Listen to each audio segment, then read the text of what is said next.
The Colorado Avalanche taking on the Vegas Golden Knights. Oh, where have we seen this before? Mm-hmm. We have seen this movie, and it's worked out different ways a few different times. But listen, I am pumped for it, and I'm not pumped for what we have to do before we break down this series, which is checking in with our Spark brackets, which for me is not good.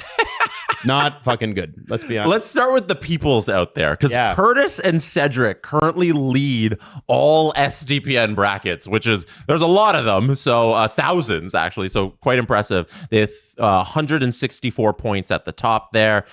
Curtis has Buffalo and Cedric has Colorado. Those are my cup picks. They have identical point totals, identical maximum possible points, different cup champs. Yeah. Love that. It's going to be awesome. So, yeah, we have the OV hoodie that's limited edition worth thousands of dollars. So one of you is going to go home with that. Somebody out of the brackets. It doesn't have to be Curtis or Cedric. And let's check in with what we're actually here to talk about. No, I don't the like this. SDPN brackets and where the people sit. Why did Drew pick Vegas to win? Because he is the worst person on earth. Yeah. Steve Dangle, I got to give you some credit. Your bracket did not start off too well. But you're good now. But your finals picks and where you are in the conference finals, you have the maximum amount of points left available out of anybody at SDPN. So the order goes for anybody listening. Drew, Steve, me, Hayden, Julian, Maddie, Chris, and then pulling up the tied with Chris. Adam Wylde. I am tied with Chris Johnston, okay? CJ. I am tied with him. CJ is out of picks. His max possible points is 58. Yeah, I have Julian screwed too. I have 283. All right. Adam does have 283 possible Second points most left. max possible points. That's actually crazy. Yeah. Given your and I have you're nearly 5,400th. I have Colorado Buffalo in this series. Just throwing that out there. because you have your finals picks still available, which is crazy. Yep. I went Edmonton, Steve went Colorado, Drew went Vegas, Hayden went Colorado, Julian went Edmonton, Maddie went Buffalo. Hell yeah, Chris went Edmonton, Colorado for Adam. Edmonton for the cup, CJ. All right, now let's talk about the series, Vegas and Colorado. And listen, going into this, and I like to work our way out from the net. You would have been like Aiden Hill, Carter Hart versus the Blackwoods and the Wedgewoods. The Woods. Imagine they still had Miles Wood. There'd be too much wood on that team. I would have been like, oh, that's a wash. That's easy. Sorry, not a wash. That's it. That's easy. It's Blackwood, Wedgwood. I would take that over Carter Hart, Aiden Hill. But after having watched the Vegas Golden Knights play defense in front of Carter Hart and watching the fact that he always makes the first save and they always make sure he doesn't have to make the second one, he sure works well in John Tortorella's system, and the Ducks were loaded up front with firepower. Buddy, this is what I said when the playoffs began. Your poor video team. You have a year's worth of info on the Vegas Golden Knights, arguably more, right? Under Bruce Cassidy. Yeah. And with 2 weeks to go in the season, you ball it up and throw it over your shoulder. It's not applicable anymore. Not the same. You have your scouting of Jack Eichel and Mark Stone, and you know what they play like roughly. But they went into the playoffs with a coach they didn't play for. Mm-hmm. Some of them playing positions you're not really accustomed to seeing them play, with a goalie who barely played this season. Yep. How the hell do you prepare? And all you have to go on now, basically, if you're the Colorado Avalanche, is what they've looked like through 2 rounds, which is pretty good. Jesse, who would you take as your goaltending tandem if you had a choice? It's tough because I was one of the biggest Carter Hart haters in terms of his performance on the ice and off the ice, I guess, as well. But going into the playoffs, I didn't think he'd be able to hold up. And during that Anaheim Ducks series, he had one maybe stinker, that the one they lost 4-3, or I think it's 4 goals on 19 shots. That wasn't a great game, but other than that, he's been really good and he's done everything he's needed to win this series for them. And I don't know, he's been really great. He has. Yeah. He's been excellent. And frustratingly, if you go for defense, there is a player on the Vegas Golden Knights who played 4 games for the Toronto Maple Leafs. He's in their lineup today. His name is Ben Hutton. Ben Hutton getting time in the Western Conference Final. 5 years later, he's been with Vegas the entire time. And look at him.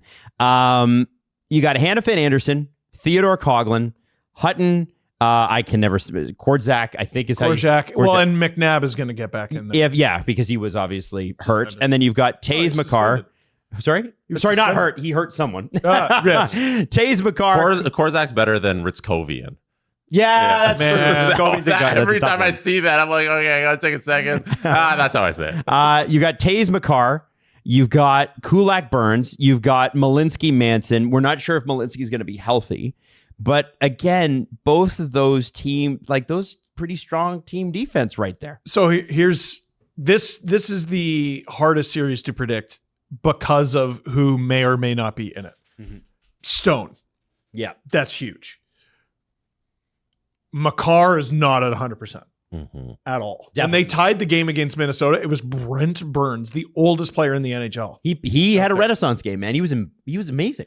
There are players that are going to get drafted this year who have younger dads than Brent Burns. I'm not making that up. That is literally true. True. Yeah. And he was out there when the game was tied. Manson's not at 100%. Malinsky, who knows? That's a lot. Mm-hmm. That's a lot, and it's really important guys. So anyone who's looking at it like, oh, well, Colorado's just going to run over Vegas. I don't think that's how this works. No. Vegas is getting healthier. You're not. And without Malinsky and with Makar not at its best, the thing is the puck moving takes a real hit. Malinsky is a great puck mover. Oh, yeah. So that's going to be tough for them. Now on forward, both sides just killers. So Landeskog, McKinnon, Nietzsche's, Colton, Nelson, Waugh. That's how at least it laid out last game. You've got Nichushkin, Nazem Kadri, Logan O'Connor, Parker Kelly, Jack Drury, and Kiwi Ranta. But you'd also want to mention that Arturi Lehkonen is day-to-day. Yes, you. I don't worry. Let me get it out there. He's a very important player for them. Barbashev, Eichel, Dorofeyev on the other side. Howden, Carlson, Marner. Killer line since Carlson's been back. Sod, Hurdle, Sissons, Cole Smith, Nick Dowd, and Keegan Coldazar. And please don't forget about Mark Stone, who is not in that lineup for Game 6. I don't even know who to pick between these two. And this is the thing. Oh, forward group, you have to If this was early April, I would not even look at the roster.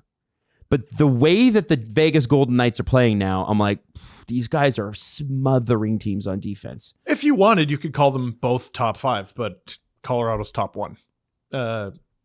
It's the best. Nathan McKinnon scoring at will. Yep. It's top 1. Kadri and Waugh playing, wing and that sort of thing. So I'm not being a hater. It's got nothing to do with Vegas. It's holy cow, they're unbelievable. Jesse, would you give it to Colorado as well? I am definitely giving it to Colorado. Okay. I think in the series as a whole, I'm glad you got to the forward group because I think that's where I just land on. I have to just give Colorado all of their flowers on what they are so far because we might get you a chance. If this series goes the way of Colorado and it's like they run through Vegas, which is a possibility here. Colorado could be one of the most dominant playoff teams that we have in the Cap era. And their forward group, it supports it just by the names on the paper. Because they're all of their additions that they made at the trade deadline, plus all of what they've added over the last couple of years, with the Rantanen trade and bringing over all of those new assets. They are so incredibly deep. I don't see one single hole out of their 4 lines. And it's going to be a point where if they do destroy Vegas and they are averaging 4.11 goals per game in the playoffs, which is an absurd clip, this could be one of the best teams we've seen in this century of playoff hockey. How do you deal with Tortorella's system, though? These guys play his defense so well. And they're so active on the power play or when they're on the PK. They've got the best PK in the playoffs. They do have a spectacular PK, and Colorado's power play hasn't been great during the regular season, at least throughout the entire season. But the LA series, that was a close series on the scoreboard, but if you watched all 4 of those games, Colorado never felt uncomfortable. And it's not like they need to win by scoring 9 goals and winning 9-6 against Minnesota. They can also beat you down and win a 2-1 game. So either way Vegas wants to play in this series, I feel like Colorado is going to have some sort of answer. Vegas's D-core is going to be ridiculously important here. And I think Mitch Marner is going to be ridiculously important. Not necessarily on the offensive end. I mean, he has to produce, obviously, and he has. He's the top playoff scorer. But the way he dillies and dallies and plays east-west, you have no hope but to slow the game down against Colorado. And Drew called the Minnesota series perfectly, and this was where I misread, because I thought Minnesota's going to try to drag Colorado into the muck. They're not going to try to go with them. Mm-hmm. And then they did. Yeah, and you don't do that. Colorado punched a hole through their chest because what are you doing getting into a derby with that monstrous team? Mm-hmm. You can't. You can't do it. And I don't think Torts or anyone on Vegas is stupid enough to try. I think they're going to try to slow the series down. Okay, well, let's get to predictions. I'll start, and I'm going to say Colorado in 7. I have so much respect for the Vegas defense. They were just unbelievable. And I know Anaheim is a different performer. I know Utah is a different performer than what Colorado is. But there's so much confidence on this Vegas team. I think Colorado ultimately will win, but I think it's going to be a real tough series. Jesse, what about you? Give me Colorado in 5. Wow. Yeah. Okay. Even with Mark Stone and Marner and William Karlsson, all these defensive I think guys? that's where I'm leaning right now. All right. Yeah. All right. Do I want to be Steve Hates Vegas guy, or do I want to be Steve Bets against Colorado twice guy? I'm going to say in 6 games, Colorado. There it is. Now, leave us your predictions right now in the comments section. We'll see who's right at the end of this. Fingers crossed for whoever gets your pick, and maybe I can climb out of the basement on that spark bracket. That'd be nice. Hey, did you like the thing you just watched? Was it hilarious? Was it informative? Was it me losing my mind? Possibly.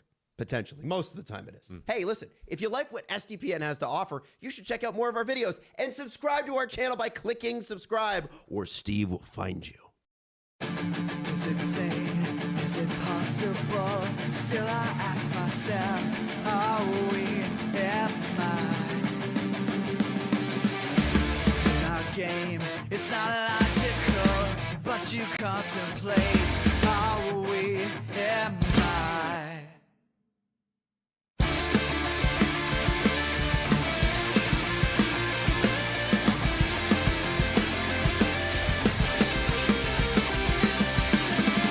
I think it's logical. What I don't you find?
myself, are we am I? Our game, it's not logical, but you contemplate, are we am I?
Technical issues already. It wouldn't be a good start to a next round if there wasn't technical problems on an Adam Wylde stream. Hi, everybody. Welcome. Heather the Avs fan, I saw you dropping super chats, 10 of them already, not super chats, VIP memberships, subscriptions, whatever they're called. I've forgotten. I feel like I've been a little out of practice. I did 11 streams in 12 days, and then I haven't done any for like 5, so now I feel all weird about it. It's like new, and we're starting again. Francois Labelle dropping the Fighting for Love. And then we played Fighting for Love again while I figured out the technical issues. So thank you, everybody, for hanging in there. Appreciate you. And let's get started on this series. Now, they just showed a live shot of the arena. Not a lot of people in their seats yet.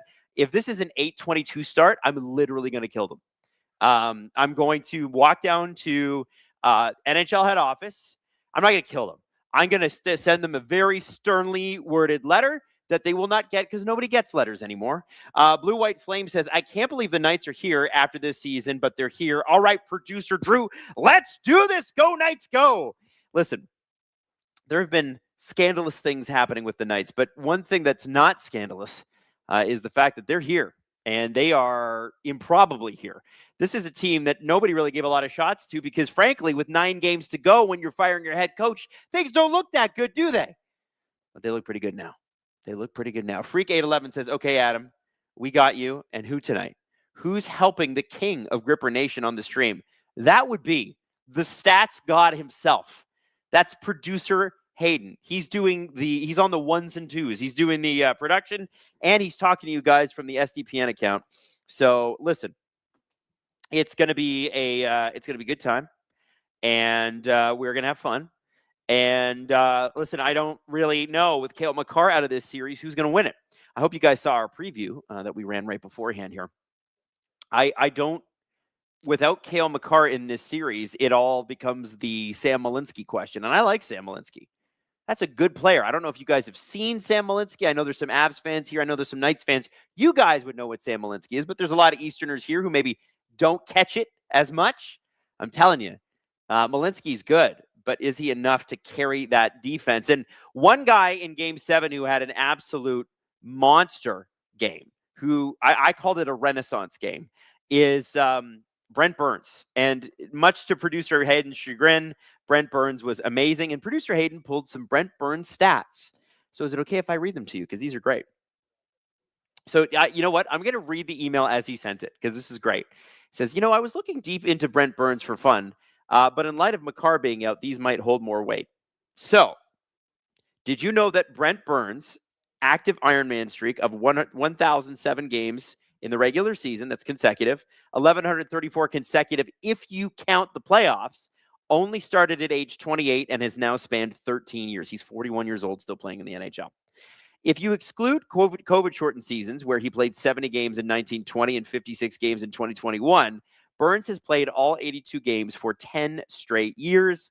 Since turning 30, he has a 0.69, a nice points per game as a defenseman, and that would rank 31st all-time, just behind Victor Hedman and Lawrence Robertson of the Montreal Canadiens, while being ahead of peers Chris Letang and John Carlson.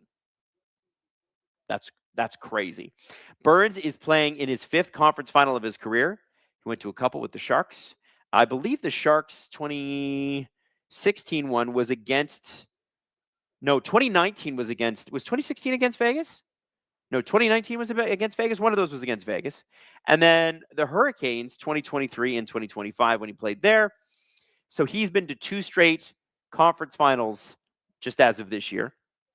In seasons where Burns goes to the conference final, he has a career 0.65 points per game as a D-man, logging on average 24.01 in those playoff runs. He is averaging 18-13 in the playoffs with Colorado this year. That's the lowest he's ever seen in the playoffs since 2013-14. 3rd lowest of his career. He is 1-3 in career playoff conference finals, only moving on to the Stanley Cup once in 2016, where they lost to the Penguins. That's the Sharks lost to the Penguins in 6 games. He's a rock star, this guy. And I just thought all those stats are like, they're mind-bending. And, when you think about it, this could be it. We were talking about it on the show today. This could be it. This could be it for Brent Burns. Squeeze every bit of juice you got out of the next month. It's just about the next month now. We've gotten through the first month. We're down to 4 teams. Brent, you want that Stanley Cup. People want to see Brent Burns win a cup. I want to see Brent Burns win a cup. I don't want to see Brent Burns retire. What's that, Hayden? Is he first ballot Hall of Famer? I don't know. I'd have to look into that. Has he ever won the Norris? He must have, right? Hayden says if Shea Weber is, then Brent Burns has got to be. I'd have to look deeper into it, because it's a tough, the Hall of Fame conversation is a tough conversation, man. But if he wins a cup, I think it really helps his cause, especially at 41 years old. Is he the next Ray Bourque to win it as an old man with the Avalanche? Sports Talk Chud not saying this is the final, but it's the final. Ooh, I don't know about that. Hayden, do we agree with that? Do we agree with that? He said, Sports Talk Chud is saying, I'm not saying this is the final, but this is the final. I don't know if I agree with that. That's Carolina erasure. I know that they've had pretty easy opponents, but here's what they've done. Smash those opponents. They've done a great job. I feel like Carolina is going to be just fine, whoever they play in the final. I'm assuming they're going to get there. Freak 811, as a Wild fan who had Burns, his success hurts my soul in ways I cannot explain, and even when I'll understand. Well, when Brent Burns was a Minnesota Wild player, he was a winger, which people forget. Sports Talk Chud, Brent Burns is the Nick Robertson of defensemen. What? Man, Sports Talk Chud is out here with the friggin' hot takes right now. Hot takes. And Joachim Hillman says, good morning, Adam. It's 2 a.m., and I'm going to listen to this the entire way. Yes! Now, I'm assuming Joachim's, I believe, in Finland, right? So this is going to be, okay, so the players are on the ice. We're getting ready. They're going to have to sing the national anthem here. But, yeah, everybody, shout out to everybody watching and listening overseas. You guys are just the real ones, man. To be able to do that, to stay up that late, that's a lot. That's a lot. Oh, they're playing Nathan McKinnon in 2021 when the Avs lost to the Vegas Golden Knights in the conference finals, and how mad he was. And now they're showing him. What was the quote, Hayden? I'm going into my 9th year and I haven't won shit. God, I love that player, man. Oh, by the way, Hayden, you know we're doing the giveaway tonight, right? All right. Look what I have to give you guys tonight. Heather the Avs fan, I'm looking straight at you. It's too bad you're not Canadian because we got to give this to Canadians who are outside of Quebec. But check this bad boy out. Thank you to Fanatics for passing this along. This is a throwback Colorado Rockies shirt. Now, it is sized, what is it size? It's size large, but it's a small large, if I were to be honest with you. But it's pretty sexy. If you want to win this, you can enter right now to win. Link is in the description. All you have to do is fill out your information. Remember, if you're from the United States, we can't ship it to you because it's too expensive. If you're from Quebec, we can't give it to you because Lotto Quebec tells us we need to pay for it. So what I would say to you is, why don't you just sign up right now, get it for free, find an address outside of Quebec. Don't say that I said that, but I'm sure you've got friends elsewhere, right? Freak 811. Okay. I am in the Central Time Zone. I have been since I've been up since 3:30 this morning. Oh my God. In that time, I have taken my friend to the airport, attended a 2-hour college lecture, completed a college class assignment, and did an interview of a sports photographer. You must be young. I remember in my early 20s, I too could do that. I cannot do that anymore. That's not a part of my skill set. Yeah, Hayden said I got tired reading that. That's crazy. Sedin Magic 15. Let's hear your predictions for the score tonight. Gripper Nation, I'm going 3-2 Avs and OT. Oh, are we getting an OT game to kick it off? Hayden and I have gotten a couple of overtime games in the playoffs, but none of them have lasted more than about 5 minutes. Jesse got the one that lasted the longest, I think, which was the Ottawa series against Ottawa, Carolina. And I forget, it was like what, double overtime, I think? So yeah, not a lot of overtime, not a lot of game sevens. Gary Bettman's system sucks. It sucks. Queck says, Adam, can I use your address for the giveaway? You cannot, and I'm not giving it out. Although one time, I should tell you this. I was doing my radio show with Jesse, and instead of giving out the phone number for the radio station, I gave out my cellular phone number on the radio live. It's great. Bunch of listeners called and left messages and said, hey, I don't think this is Kiss's number. Did you mean to give out this number? And people were very nice and they didn't harass me, which was very cool. Freak 811 says, bruh, I'm older than you. I'm 46. Coffee is a great drug. Well, I just had a coffee as well. Freak 811. God bless you and your limitless energy. Data Wizard says, my friend challenged me to read Don Quixote, Adam. Well, you should. Apparently it's long and whatever, but it's one of the first real novels, I think. First novel in the West. Lexter, 4-2 Avs. Let's go, Gripper Nation. Francois LaBelle says, my pick for the Eastern Final, Hurricanes in 7. Yikes. Habs in 6. Ooh, okay. Yeah, you listen. And the face-off has happened, and we are underway here in Colorado. Oh, Hayden's mad because we didn't pause for 9 seconds. Don't worry, Hayden. We can pause during the first commercial break, buddy. We can readjust. Vegas gets the first shot of the series. And that's Dorofeyev, who, by the way, I didn't know this. I kind of forgot. We were talking about it on the show today. Dorofeyev is an RFA this summer. He's an RFAyev. And I think if any team is thinking about that even a little bit. What's that, Hayden? He's hitting the booze for that? What, the RFA of? Come on! Come on, what's RFA of? That's good. That was good. If you were ever going to look at this setup for Vegas and Colorado. What an aggressive setup for both teams. Did you guys see that on the face-off? Both guys tilting to the left or to the right? Interesting. The gamesmanship has already begun. Jack Eichel with a nice little steal from Marty Nietzsche's. Oh, we got the Avs in. McKinnon leaves it at the line. Shot! Oh, it just snuck by Carter Hart. That was sneaky. He didn't see it. Freak811 says, I prefer Don Coyote. I don't know Don personally. Doug Lee fan, I'm wearing number 93 jersey tonight. Remember when the Devils replaced their coach and won the cup? Let's go Knights. Sorry, Drew. Wow, a lot of Knights. You know what? 76% of the chat thinks the Avalanche are going to win tonight. But does that mean that there are Vegas Golden Knights fans in here saying, yeah, they'll win tonight, but we'll win the next one? KC says, Foot working on line changes 70 games in so bad. You mean Adam Foote? OGC says, boo, Hayden. RFA was top tier. Thank you. Thank you. Thank you. Detroit fan of Montreal. Been a minute since an Adam stream. Hey, everybody. It has been. It's been like, what has it been, 5 days, Hayden? It's been a while. So it's Thursday last week, 6 full days. Crazy. But Steve was streaming. Shot from the point. Oh, just went wide. Kadri behind the net. Avs pushing early here. Shot in. Good save by Carter Hart.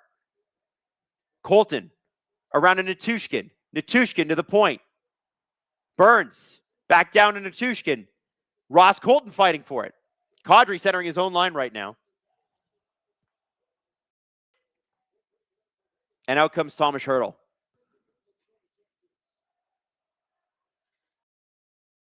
Manson. It wasn't Burns. It was Manson. Sorry about that.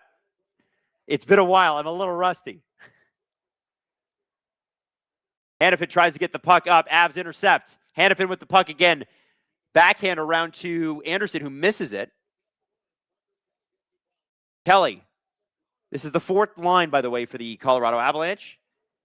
Parker Kelly. Oh, big hit at the blue line. Puck goes right on past. By the way, Nick Waugh has been moved to the 2nd line. So it's Lehkonen, Nelson, Waugh, Colton, Nazem Kadri, Val Natushkin, Parker Kelly, Jack Drury, Logan O'Connor. So that's a bit of a switch for the Avs. Basically, the lines, if you were paying attention in Vegas and Anaheim series, completely the same for the Vegas Golden Knights. Mark Stone not able to play tonight, although he did practice today. He did practice. People were saying, I think it was Freeds that was saying that that he'd heard that it'd be a while before Mark Stone got back, but it's Mark Stone, and you just never know. It's the playoffs. Oh, what a shot. Dorofiev leaves it. Theodore and the Colorado Avalanche faithful are going to give them a bit of a round of applause there for some close calls. Weirdly enough, none of those have counted as a shot. Nick Waugh just shot one, but it went off the ankle of Theodore, who looks like it stung a little bit, but he's still going.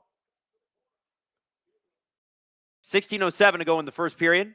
Kulak stops it up at the line. Nelson breaks in, shoots. Good save. That's a no doubt shot, and no rebound collected by the Avs. But there they go, Manson again. And Carter Hart with a good save. Rebounds are going to be key for the Avs in this game. They're going to be key in the Avs for the Avs series. That is what killed the Anaheim Ducks. They just could not get the second shot. Carter Hart always seems to get the first one. It's the second one that Vegas does such a great job clearing on. And look at that hit. Burns on Smith. Just a monster hit. Freak811. It's an old cartoon here in America. Don Quixote. But he's a coyote and he travels with Sancho Panda. Oh, that's interesting. Girthy Bettman. I'm a Knights fan and I picked the Avs to win it all, but I'm still going to trash talk. Well, I don't blame you. 15:55. We got to face off. It's Kadri versus Dowd, who's been spectacular in these playoffs in his role for the Vegas Golden Knights. His defense, amazing. Kadri wins the faceoff, wins it so cleanly that Kulak almost is not able to keep it in at the line. He fires it down low. Oh, and Ross Colton takes a bit of a spill going after the puck. Vegas is going to break this out. Oh, we get a breakaway. Shot and a save. What a save. That was, I think that was Keegan Colasar with a breakaway, which not the guy you'd expect. And what a save by Wedgwood. We got great opportunities on both sides. Shots blocked. Rasmus Andersson intercepts back down low to Colasar. Vegas are in a halfway change right now. Colasar tackles his man. And the puck is lifted back in. Wedgwood is able to catch that like it's a fly ball. Drops it to his defenseman. And Manser's just going to hold that there.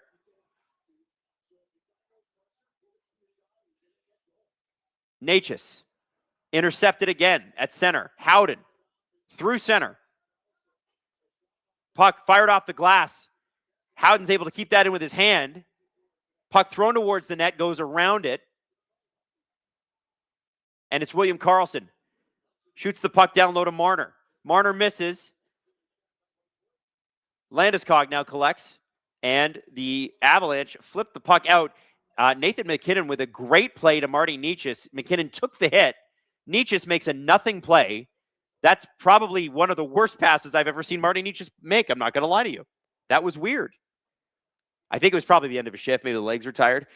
Francois LaBelle says, who should the Abs offer sheet? Bedard, Carlson, or Fantilli? If it's me and I'm spending all of my picks, it's going to be on Leo Carlson. Leo Carlson's my dude, though. I love Adam Fantilli. I love Connor Bedard, but Leo Carlson's my dude.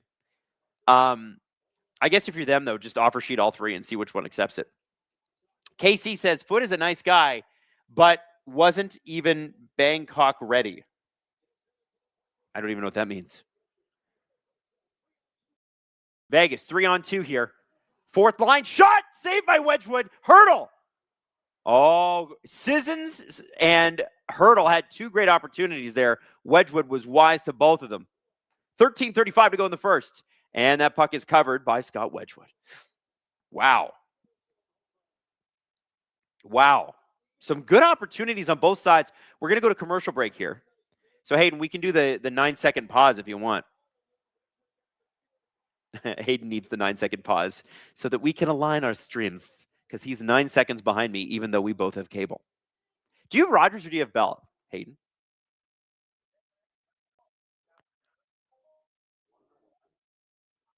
So you're streaming Xfinity cable. Oh, that's why. Okay, so you're on the app.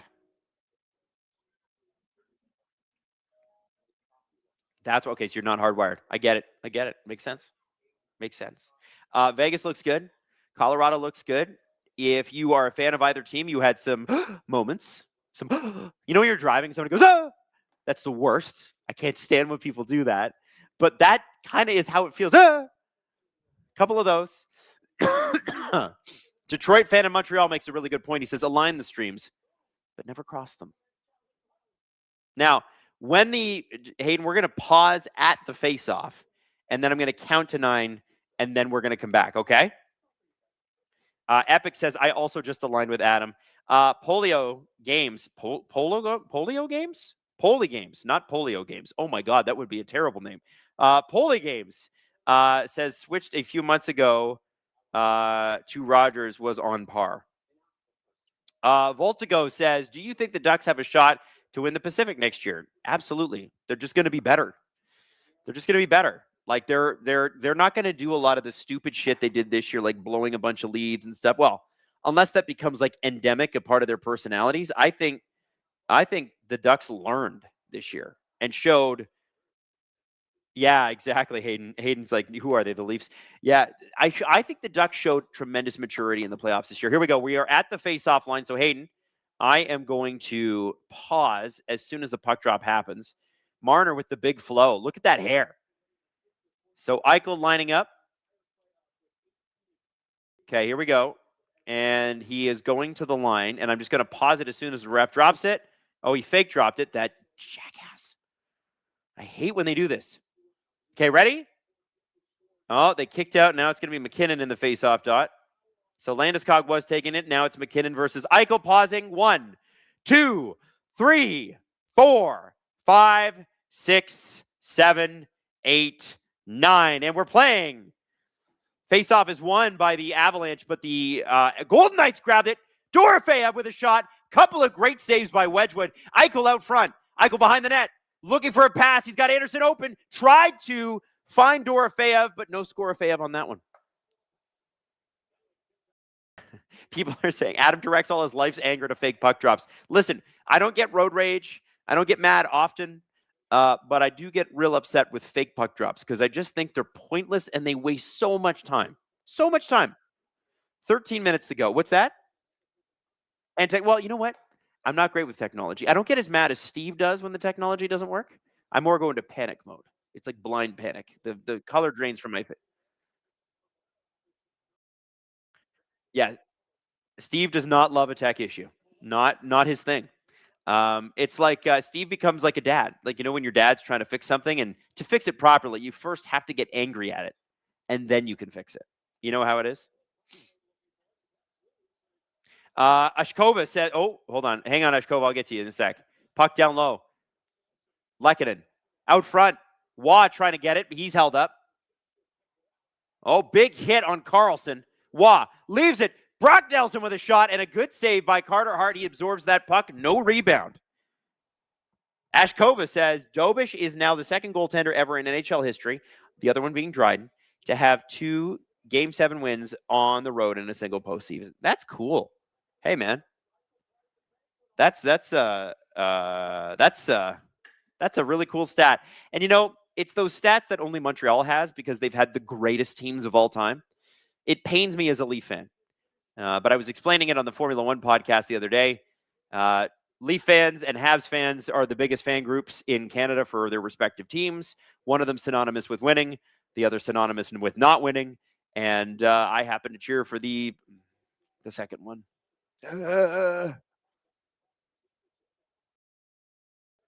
Your brother delivered coffee to Linda Dryden, like Ken Dryden's widow?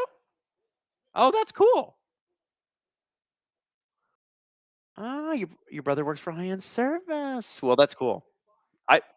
I've heard nothing but good things about. Well, I got the chance to interview Ken Dryden with Alan Walsh before Ken Dryden passed away. Ken didn't tell anybody that he was sick either. He's a very private guy.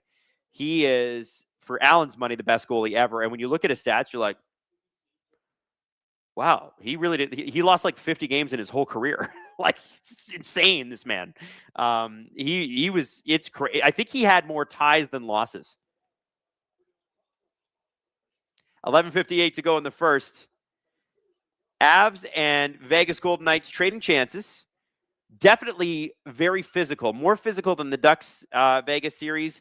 And definitely, I think, more physical than the first game of the Wild Avs series. You guys remember that one? 15 goals scored. That was fun. Can you believe that was like 2.5 weeks ago? Time flies in the playoffs when you're having fun. This is my favorite time of year. It used to be Christmas. It's now the playoffs because of these streams. I love it.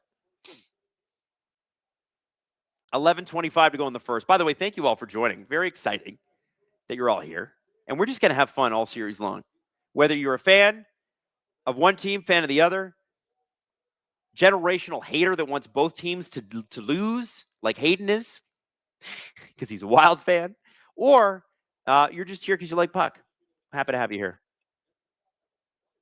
This is my 18th game streaming in the playoffs. Oh, we got a penalty called, and Colorado is going to be the first team to go to the box. Brandon Saad kind of gently rubbed his knee into the side of the goaltender for the Avalanche, Wedgwood. Now it's going to be Brent Burns to the box in his 8 millionth game in a row.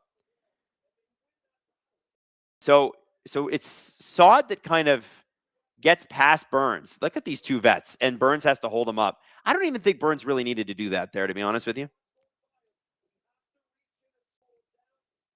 Do you think he had to reach in and slow him down? He could have kept up, right? Daniel Hamilton says, "Woo! I hate the Kings."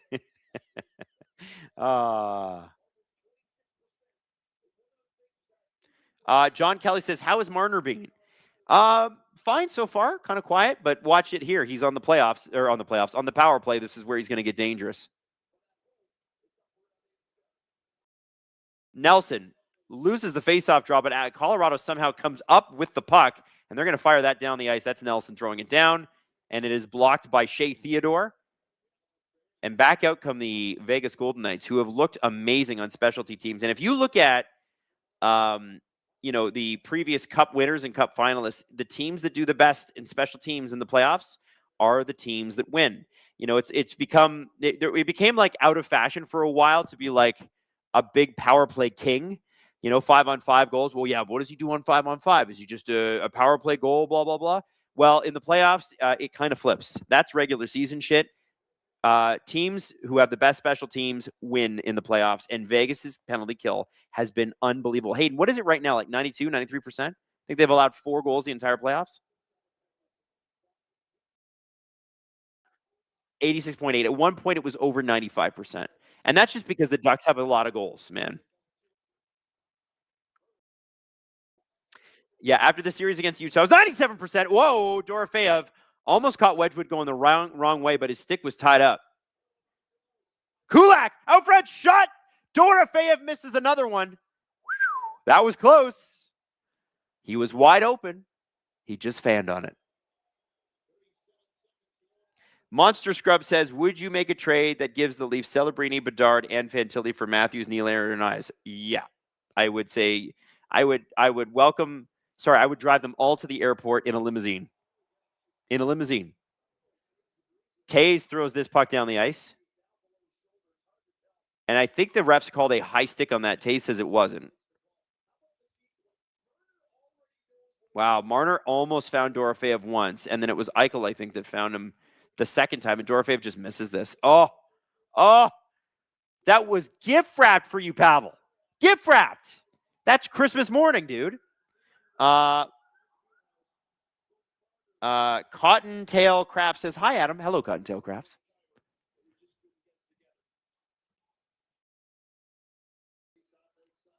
Nelson.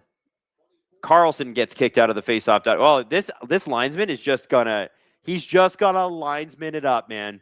Anderson and Manson are talking.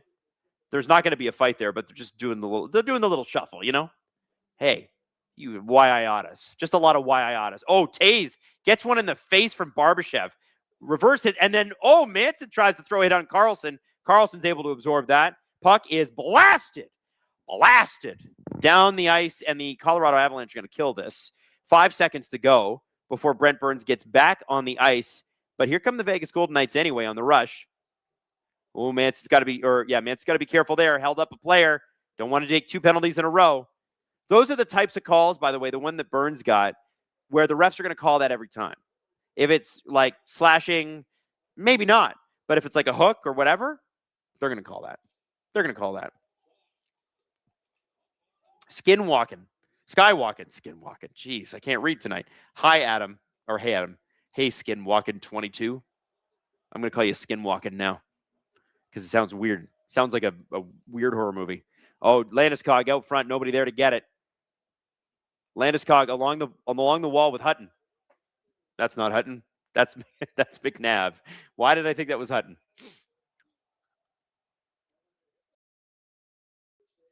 And the puck is out. Avs fans want that desperately to be a delay of game call, but it did hit the glass on the way out.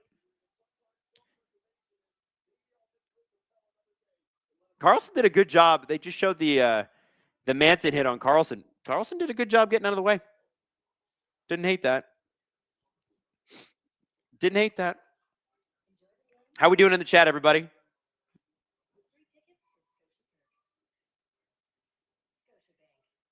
Conto says, I hate that the penalties that are called, quote, every time aren't the dangerous or damaging ones.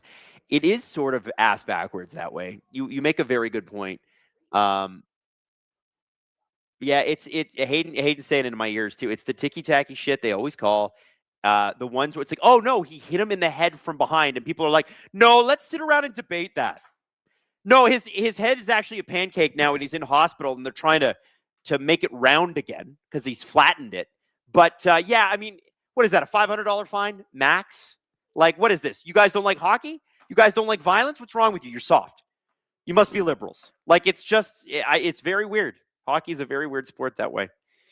A-Trey says, Adam, how do you feel about Aaron Rodgers being back with the Steelers?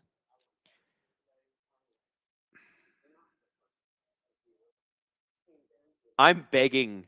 You know what I like about the Leafs right now? They are at least putting out the vibes they're going to try to be creative and think different. Omar Khan from the Steelers does the same shit every year, and we all get hyped. Like, I'm looking at the OTAs right now, and they're showing Aaron Rodgers, and ESPN's there with their cameras, and they're talking about Aaron Rodgers, and it's going to be his last year. And oh my God, and everybody's so excited. Oh, look at that. He's the first pass, blah, blah, blah, blah. Buddy, he is on his best day in the NFL, he's an average quarterback. The fact that they need a 42-year-old to be an average quarterback for them shows just an unbelievable lack of imagination by the organization. I'm just throwing that out there. What did Michael Wilbon say?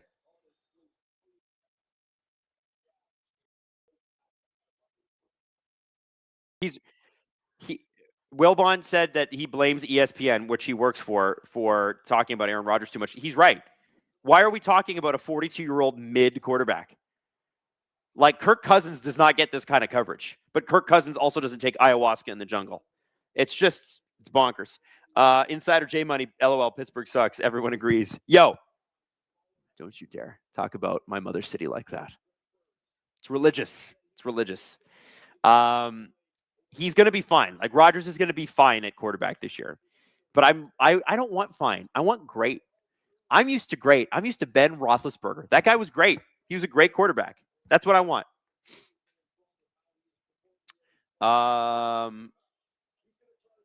Mad says, dude, he's better than that. Come on. Rodgers is better than a mid-level quarterback. I don't think so. He's a mid. He's like 50. If it was 30 quarterbacks, he's 15th. That's not an insult. He's 42. That's impressive. But like, I don't want that. I don't want to be like, man, if everything goes right, we're going to make it to the wild card game and maybe we'll win. Like, we got to be better than that. They're not a well-built team, but maybe they'll be spectacular this year, and I'll eat my words. I love the Steelers. I want them to win. But I remember the great years, the Troy Polamalu years, the Hines Ward years. I'm not seeing that from this team. El Hong says, yeah, I don't put that on Omar Khan, though. I put that squarely on Art Rooney. Yeah, that's fair. Art does want another championship, but like, just rebuild, man. You guys can do it. You're really good at that. You find players. You're amazing at it. You're a small market team and you kill. Oh, Marner, shot. Oh, that was close. And I don't think Wedgwood saw that one. If that had got through, Marner, I think, gets a goal on the board. Brett Howden pushing through. One-handed push. But Ross Colton's able to get it. Gets it up to Natushkin, who's fighting with Rasmus Anderson for it. Anderson fires it back down into the Colorado zone, and I think this is going to be icing. Insider J Money, aren't you 42? Not quite. I'm 38. 38. Is Steve 42? Wait, what's he think? Steve's 42? Wow. Damn. He is bird watching. It's true.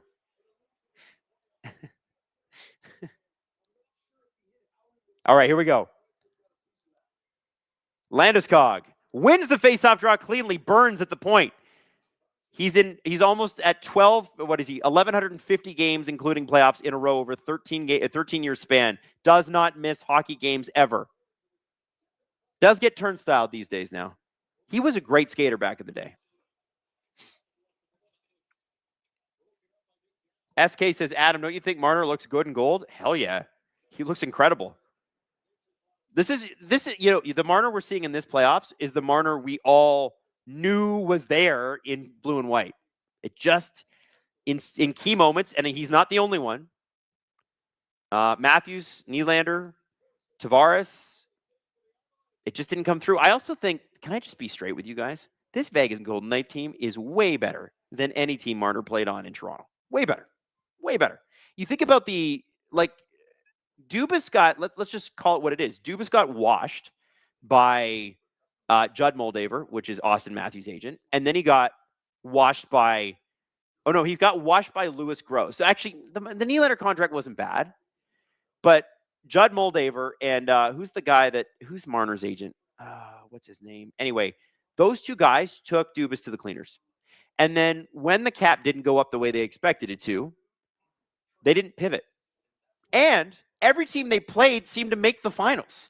Boston 2019, Montreal 2021, Tampa 2022, Florida 2023, Florida 2025. Like, it was just, you're just at a murderer's row. And they were always the third best of the top three teams in the Atlantic.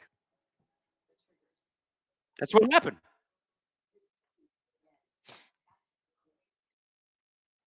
Marner's playing. Yeah, Hayden makes such a good point. He's like, I would say Marner's playing with the three best defensemen he's ever played with. Absolutely. Shea Theodore, Olympian, Braden McNabb, Rasmus. I would put Braden McNabb above Riley. Noah Hannafin, Rasmus Anderson. Maybe. Okay. Can I just say something? Sometimes I feel like Rasmus Anderson's a bit overrated. Am I wrong on that? Like, sometimes I see the thing that everybody raved about in Calgary, and then other times I'm like, yeah, right-handed barrage. Listen, that might be hard, but I feel like I'm watching him in these playoffs, and I've watched a lot of Vegas Golden Knights hockey in this playoffs. Right? I streamed the whole last series. He's not wowing me. He's not a. I mean, listen, in this new cap world, you wouldn't believe what guys like Logan Stanley are going to make. So Rasmus Anderson's going to make money, but like, is he long-term fit in Vegas? I don't know. It just doesn't, it feels weird. Anyway, I don't get the Anderson thing. I think he's very good, but I don't think he's great. And I think he wants to be paid like he's great. And I don't blame him, man. I want to get paid like I'm great too. But the results have got to show, right? And I don't see it. I do not see it.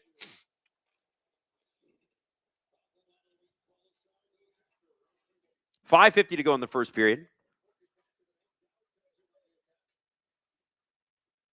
You know who does fit on this Vegas roster, who I love, and it's weird because he was in the Eastern Conference this whole time and I kind of ignored him, was Nick Dowd. What a pickup he's been. Oh, that's a terrible giveaway. Cole Smith is going to have a shot. Oh, how did you miss, buddy? Come on. How do people do that? You guys are NHL players. Put it on the net. It's crazy. Shot at the point.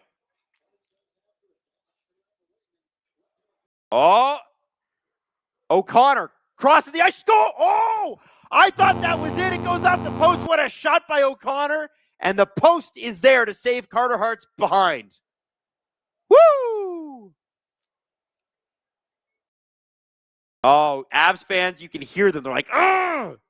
You just want it, right? You want it so bad. You want that first goal. Just get that little bit of relief. Oh, and then Avs are coming in offside. Oh, yeah. Now I'm looking for, there was a guy who was talking about Aaron Rodgers. I think it's Mad something. I'm looking for you. Where are you? Oh, yeah. I'm not trying to defend Rodgers, but he's 5th all-time ever in passing. That's not a mid QB. Yo, Mad, I'm talking about this season. This past season, Aaron Rodgers, at his best, is a mid-level QB. Aaron Rodgers is a first-ballot Hall of Famer. He is one of the best quarterbacks of all time. He is not a great quarterback anymore. He's good most of the time. That's a mid quarterback. That's all I'm saying. I'm not like hating on Aaron Rodgers' past. Buddy, I hated Aaron Rodgers when he beat the Steelers in 2011. But that was 2011, man. 2011.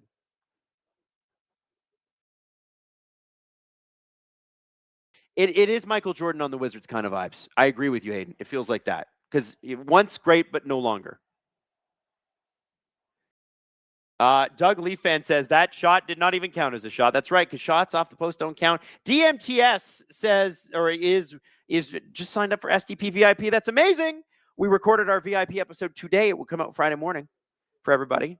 4th episode every single week. Captain Sauce, the Tylenol bottle they put on the board looks like a goal light. Where's that? Is that on the American stream, Captain Sauce?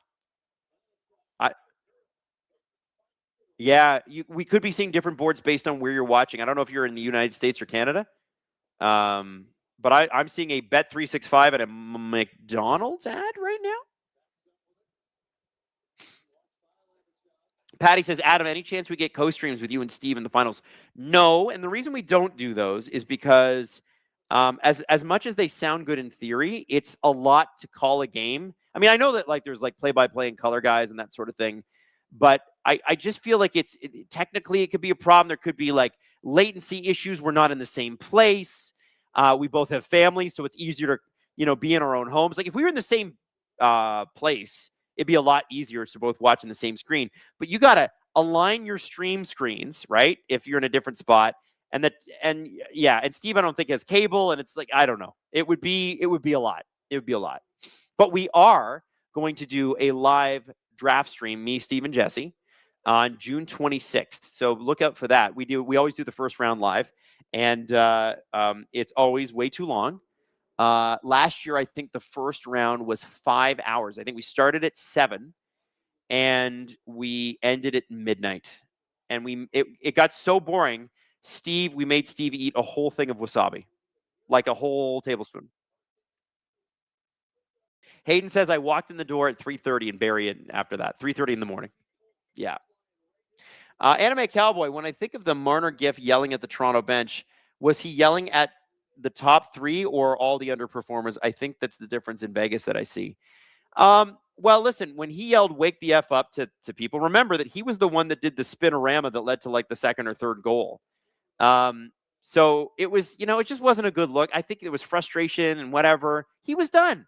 He didn't want to be in Toronto anymore, and that's it. Sometimes it's over. O'Connor with a steal. Here we go. O'Connor in. Shot. Rebound. Oh, and Carter Hart somehow able to keep that out. And now there's going to be some fights around the net. Some pushing and some shoving.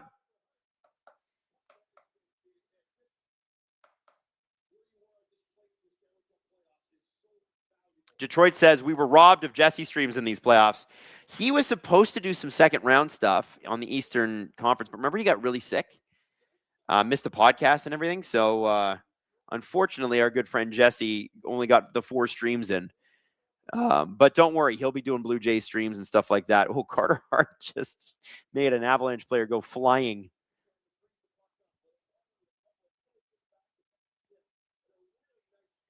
How shitty is it going to be if it's what is it? Oh, here we go. Shot. Oh, I don't understand what you mean, Hayden. Oh, you're talking about the Rantanen Bowl. So you mean Mikko Rantanen's going to be watching at home while Colorado and Carolina duke it out for a Stanley Cup? Listen. I hate to admit it because I thought they were crazy at the time, but I do think both teams ended up doing pretty damn okay trading him.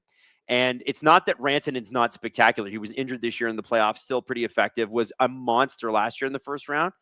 But Colorado got Jack Drury, who's very useful, and Natchez, who's a star. Logan Stankoven has been one of the best players in these playoffs. People have just forgotten because he hasn't played for 12 days. And also, they got 2 firsts and 2 thirds for Rantanen, too. Like, both teams did okay. They did okay.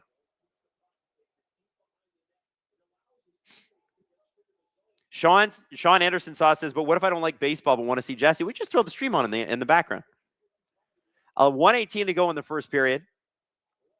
Lehkonen to Brock Nelson. Why did Brock Nelson pass it back to Lehkonen, whose stick was not even on the ice? Put the puck deep, Brock. What are we doing here? Avs looking at that's some sloppy shit. There's a few times they've done that. Like suicide passes. If you line him up with the wrong defenseman, you're gonna kill him. Malinsky, look at that. Oh, Barbashev takes Malinsky down, and oh yeah, that's a penalty. Yeah, that's a penalty. And Barbashev's like, I don't understand. Nah, that's a penalty. Tried to snap him in half, man. Barbashev's a big boy.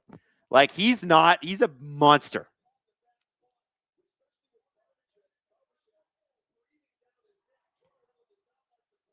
Torts is not going to like this call, but who cares what Torts likes? It doesn't matter. Oh, so that's the cross check. And they push, so he pushes him down. Yeah, so you have to call that. That's not a hit. Like, he can just body him there, and he still gets the same result. That's just stupid. That, like, What are they complaining about? Oh, well, you cannot hit like that. You can push off with the stick, but you can't push down with the stick. Yeah. Yep. Robar says Canadian Grand Prix predictions. Well, I hope it's a McLaren one too, but I have a feeling Lance Stroll. Yeah, Lance Stroll will not win. If Lance Stroll finishes any higher than 18th, I'd be shocked. That Aston car is terrible. All right, here we go. Taze shot. Natchez. Oh, I'm surprised Malinsky's not running this power play. It's going to be Taze, huh? Interesting. Kanto says, man, I miss Barbashev on the Blues. He was such an overperformer on our cup run. Absolute murderer in the bottom six. Yeah, and then he goes to Vegas and immediately wins a Conn Smythe. Like, apparently the Leafs tried to swing Noel Achari, Ryan O'Reilly, and Barbashev in the same trade.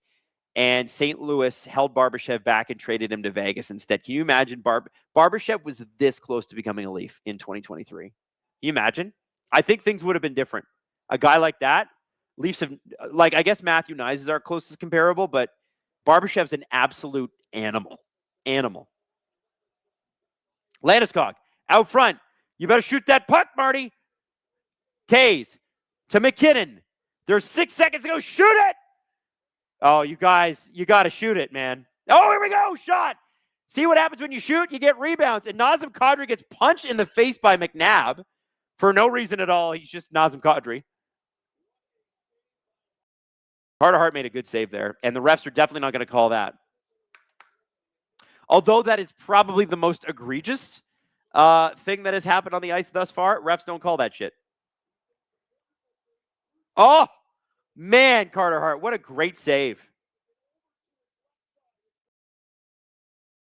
Wow. Like, he is out of position, but he gets it. Damn. Kadri can't get it up in time either. Oh, phrasing. Crash Test Fetus. I went to the 24-hour race last weekend. Highly recommend. Was that in the Nürburgring? That was Verstappen was racing in that? I'm extremely jealous. I've always wanted to go see that racetrack. I've always wanted to go to Austria. All right. Steve 13 says, so what do you want from Buffalo for Matthew Nyes? Zach Benson, please. Zach Benson, Josh Doan. Fair deal. Hand him over.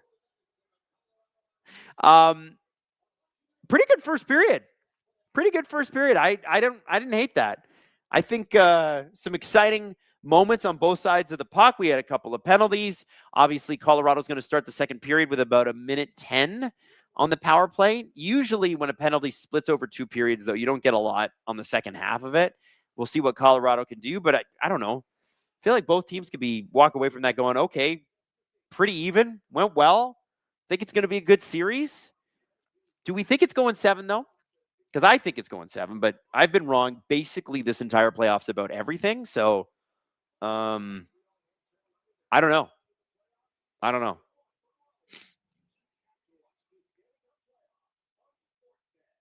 Blue White Flame says Vegas is hanging. Yo, Vegas is a really good team.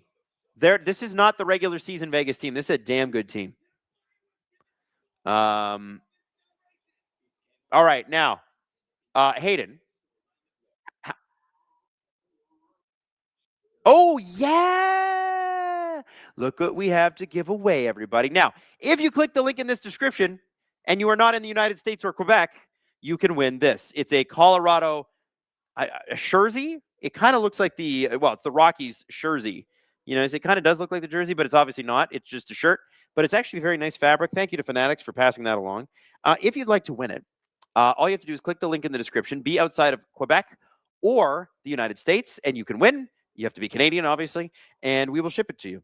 But you've got until the beginning of the third period. As soon as puck drops at the beginning of the third period, it's over, and we announce a winner. We've only got 44 people entered in this, Hayden? Wow. You guys are lazy. I'm surprised. Really surprised. All right. I guess if you guys don't want it, I'll just keep it for myself. So yeah, we got that. Hayden, what kind of clip are we running here? Okay, so I don't know if you guys know this, but the J. Ross Robertson Trophy was handed out. The OHL Finals. Now, the Memorial Cup is still along the way, but the J. Ross Robertson, very, very important. And I know we got some Kitchener Rangers fans in the chat all the time talking about the Rangers. Literally all playoffs long, I've had Kitchener Rangers fans going, "Hey, just so you know, the Rangers are doing really well. Did you know that? Hey, also, yeah, they're talking trash to Hayden because he's a Colts fan. Where did the Colts finish? They did pretty well in the playoffs, didn't they? They were the ones that get swept in the final. And then Brantford was up 3-1 on Kitchener, were they not? Or was it Barrie? Brantford's up 3-1 on Barrie. And then Barrie comes back from 3-1 down and then gets swept in the finals. Oh, Brantford's got to be feeling like shit. We would have at least got one win. The Rangers were an absolute wagon this year. And by the way, Brantford Bulldogs, you know who owns that team? Zachary Hyman and his family.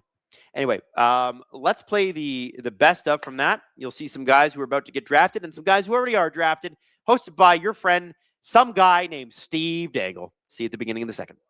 And we have a new champion. Oh, wow. Hello, friend. Steve Dangle here, and welcome to another episode of Oh, Wow, where we take a look at the best from around the OHL during the OHL final. Let's talk about it. But first, Red Tag days are on right now, and you know what that means. It's time to dominate off the ice in the same way that Kitchener dominates on the ice. And the way you do that, well, it's easy. It's simple. It should be obvious. You got to check out the Toyota Tacoma. Because its standard I-Force engine boasts an incredible towing capacity of up to 6,400 pounds. That's so many pounds. Did you know that's actually the amount of shots on goal Kitchener had this season? Actually, I have no idea if that part's true. I just made that up. But the Kitchener Rangers had a lot of shots on goal, and that's a lot of pounds. A JBL speaker system, well, you can take it wherever you want to go. Take it on a road trip. Obviously, it's in the Tacoma. But then you can take it out of the Tacoma. Because maybe you want to do something like, celebrate winning the J. Ross Robertson Cup. Whatever you're loading into your Tacoma to celebrate, the available power liftgate makes taking stuff out, putting it back in, a cinch. If you want power, capability, and convenience, then you need to check out the Toyota Tacoma right now. And I mean right now. Because right now you can visit shoptoyota.ca. That's shoptoyota.ca, or your local Ontario Toyota dealer during Red Tag days, which is now through May. Which is now. So go. Now, let's talk about the OHL final between the Barrie Colts and the Kitchener Rangers. Barrie Colts fans watching this, I understand. This one might be painful. But we're going to start with a fond memory for you. Kashawn Aitchison, who was absolutely incredible during the OHL playoffs, ties Game 2 with 3.6 seconds to go to force overtime. Cleared to the line, not out. 7 to go. Shot, save, rebound, scores! Aitchison scores with 3 seconds left. And the Barrie Colts tie the game on the power play. Well, if there's anybody that wanted to score, would have been Kashawn Aitchison after taking that penalty. So many micro moments on that play. How did the Barrie Colts even hold the zone? And then for Kashawn Aitchison to get it there at the end, I mean, who else? His stat line has to be seen to believe. He had 70 points in 56 regular season games. That is 1.25 points per game. That is very, very good. Especially for a defenseman, holy cow. During the OHL playoffs, Kashawn Aitchison had 27 points in 19 games. That is 1.42 points per game.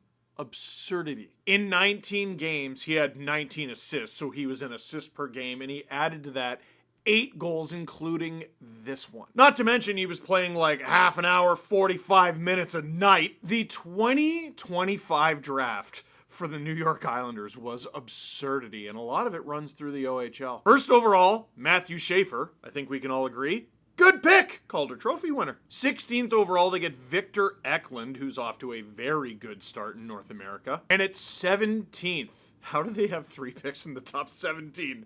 They get Kashawn Aitchison. Hey, in the 3rd round, 74th overall, they got Luca Romano of the Kitchener Rangers. Holy cow. Who's the Islanders' OHL scout? Also noticing Jacob Kwasnika at 202nd overall. We're always talking about him in our Big Dubs videos. Rangers, of course, would go on to win Game 2, but a valiant effort. Kashawn Aitchison. Oh, wow. Hey, speaking of which, here's the Game 2 winner from Matthew Andonovski. Check it out. Dug at. Ellenis got it to the line. Reed across. One-timer scores! Matt Andonovski fires it from the point. And the Kitchener Rangers will take a 2-0 lead up to Barrie. Wow, what a goal. Markham had. I mean, who else? The answer is a lot of other guys. Matthew Andonovski is a 5th-round pick of the Ottawa Senators from 2023, and he didn't get into very many games this year. He only played 24 with the Rangers. In those 24 games, he had 14 points, 1 goal. During these playoffs, he played 18 games. He played almost as many games in the playoffs as he did in the regular season, and he had 3 goals, which is decent, but probably not enough for you to be like, yeah, he's bagging the winner tonight. Well, guess what? He leaned into one, and he got it done. Matthew Andonovski of Markham, Ontario. Oh, wow. For our next highlight, as you can imagine, the Barrie Colts were playing from behind a lot on account of the Kitchener Rangers are absurd. So here they are in Game 3, and just like in Game 2, the Barrie Colts need to tie it again. Enter Will Schneid. Lays that to the near side. Lamb was tied up by Desiderio. Newton able to get that up ahead. Here's Schneid dragging into the middle. He scores! Will Schneid with an absolute beauty to tie the game again.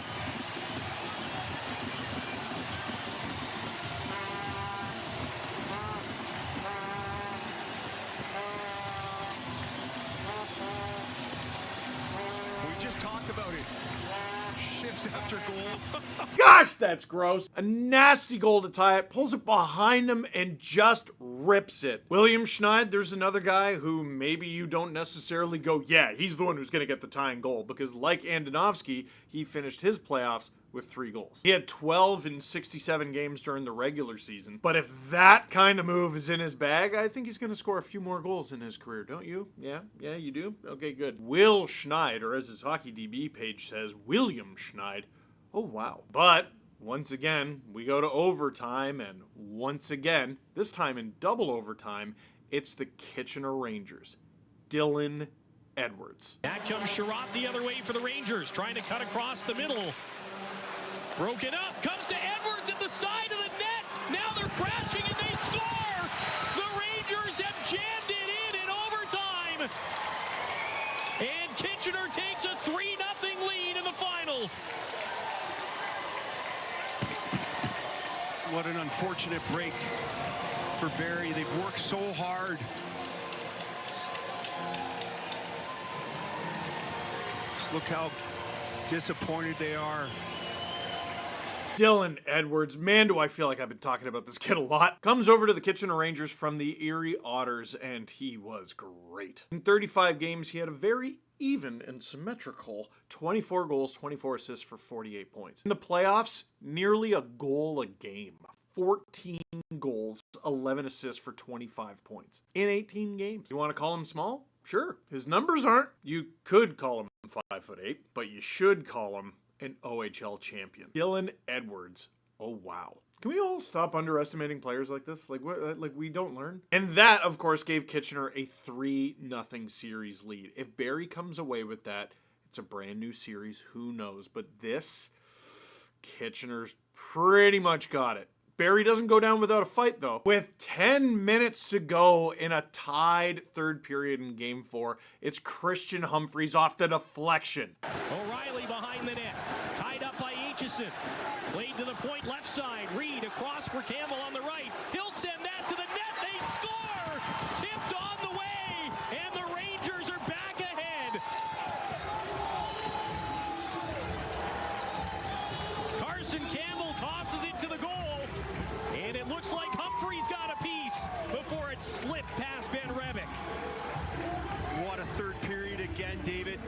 Christian Humphreys with a huge goal. He's a 7th round pick, 215th overall from 2024 of the Colorado Avalanche, because of course, don't tell producer Drew. 9 goals in 18 games, and add to that 13 assists for 22 points. He was wonderful for the Rangers. And this would be the eventual game and championship winning goal. Christian Humphreys. Oh, wow. Want to do a few shout outs. Already talked about Kashawn Aitchison. He was absolutely incredible. Ben Hrebeck for the Barrie Colts. What an unbelievable season, an unbelievable playoff. Someone is going to snatch him up, and they are going to look like geniuses for it. How about Sam O'Reilly? 3 straight J. Ross Robertson Cups. 2 with London and now 1 with Kitchener. Sam O'Reilly, Lightning prospect, and you can add to that Jared Woolley, Kings prospect, also winner twice with the London Knights and now with the Kitchener Rangers. And how about this? I've only been messaged about it 1,000 times from Finland. Jussi Ahokas,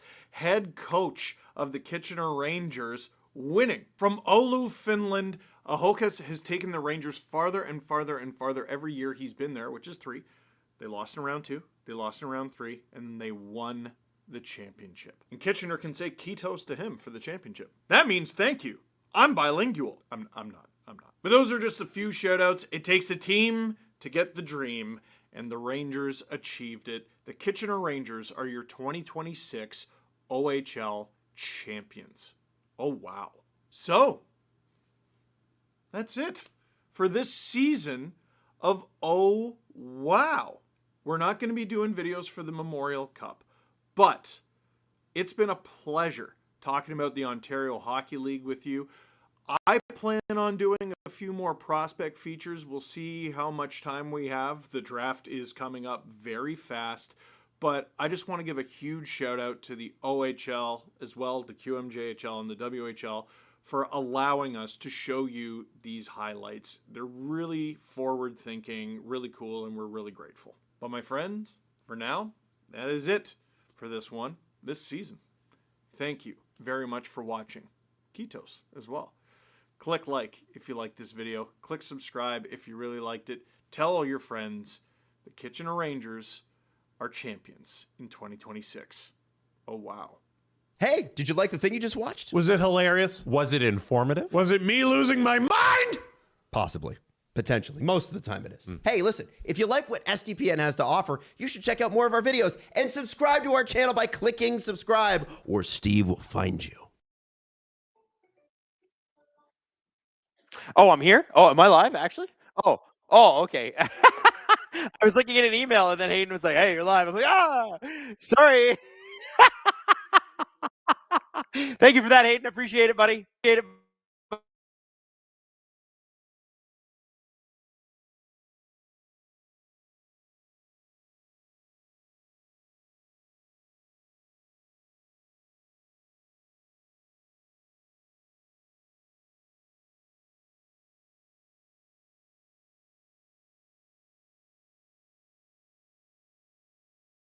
Here we go. Do you got me? What happened there? Wow. Yeah, okay. Audio's back. Sorry about that. Steve13 says, Adam, you are hella enjoyable to listen to. I don't care about either team. I'm here for the TNA. Listen, I do bring the TNA. And to see Kadri get punched in the face, you make both of those things better. Well, thank you. I love to bring the TNA. Specifically, that's why I started my own fan service. It's called Only Feet, but it also features TNA. A lot of people were like, Matt. Matt is still mad, and he's calling my stream mid because I said Aaron Rodgers was mid last season, and he thought that I meant Aaron Rodgers had a mid career, which I do not think that. I think Aaron Rodgers is great. Gooseinator says Steve hasn't found me yet. That's because you always find him. Steve gets attacked by geese regularly. Is the mic good again? Matt says it was good first, but now it's mid. Oh, he's mad. Matt is mad. Matt is mad. PD says, are you talking about features?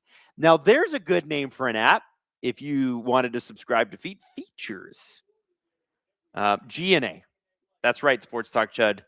Grippers and whatever you want A to be. Colin Bridge, game 1 is always the OG CCM Colorado jersey, the one with the foot patch on the shoulder. Those were classic, man. I like the foot patch. I don't know why they got away from that. Like, I understand that they got the Colorado flag patch now, right? By the way, we're giving this away. I don't know if you guys know this. If you're Canadian, you're outside of Quebec, you get to win this. If you're American, once those tariffs come down, we'll be able to start shipping stateside again. Last year, I think we were able to ship in the States, but like this year we can't. Just we have 95 entries now. All right. That's good. Detroit fan of Montreal. Oh man, I miss my Yzerman CCM jersey. You know what? Yeah, like it kind of stinks sometimes when you're like, oh yeah, these jerseys used to be so good. Especially the older school ones. With the puck on them and everything. Remember the NHL puck on the back? Yeah. Good times. All right, here we go. And I'm just going to tweet this bad boy out. Sometimes there's something too about, like, I've been looking online I actually been looking for a Boreas Salming jersey, but not one that's a reprint. I'm trying to find an original one because you want it to be a little bit old looking, don't you think? It's got to look vintage. So I've been looking for that, and people have lots of that gear available if you're looking hard enough, like Kijiji and whatever, and you can get it pretty cheap. Because let's be honest, those old jerseys are not worth much unless they're signed. Natchez across the line, McKinnon back. Oh, what a pass to Landeskog. 35 seconds to go on the power play. But back to the point, it's Taze to McKinnon. McKinnon shoots, saved by Hart. McNabb tried to bat that away, and the Avalanche are able to hold the zone. Kadri keeps it back in. Taze holds it at the point. Pass, McKinnon. McKinnon down low to Kadri. Kadri back to Taze at the point. 15 seconds to go. Puck moving a lot, but not a lot of shots. McKinnon with the shot and a good save by Carter Hart. And that power play is over, kids. Second period. Let's go. I don't know what to write on my Twitter captions anymore. It's not a site that I use all that much anymore. You know? I don't use it that much. Occasionally I tweet stuff, but not anywhere where I used to be. It's just not fun anymore. TikTok's so much more fun. So much more fun. Even Instagram's more fun. Darth Penguin. Hope Manson scores to avenge the Ducks. Go Avs. There you go. Darth Penguin has spoken. Member for 27 months. Thank you, Darth Penguin. We appreciate you. 18:20 to go in the second period. Avs out shooting the Vegas Golden Knights 12-10, but in come the Knights as Brett Howden loses the puck. Brent Burns now fires it up to Lehkonen.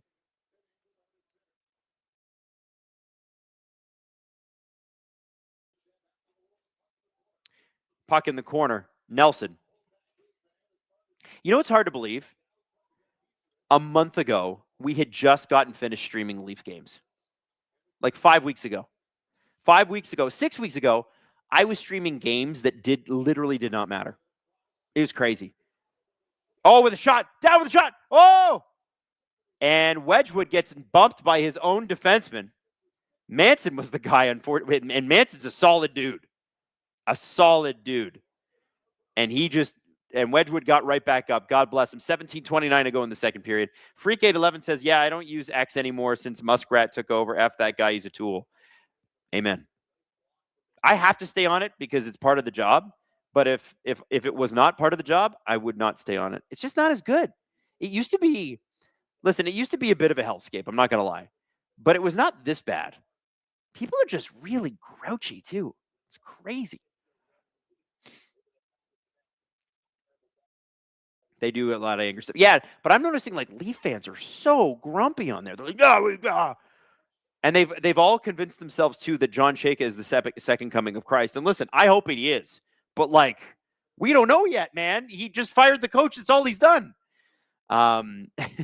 So, and they're like anything you say that's like slightly like I tweeted about today. I have heard independently of this, but Dennis Bernstein, who's an LA Kings guy, was reporting that the extension conversations between the Kings and Scott Laughton are going to start this week.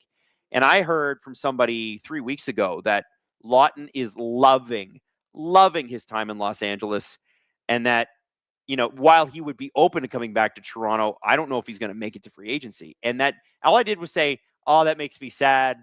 You know, Lawton might not come back. And I got a bunch of Leaf fans like, oh, it's the negative media being negative. And I'm like, no, I think the guy just likes LA, man. Like, I'm not trying to be negative. Just trying to saying I'm sad that my boy's not coming back. I love Scott Lawton. Just so angry. It's like, we all gotta just cool out. There's human beings on the other side. Relax.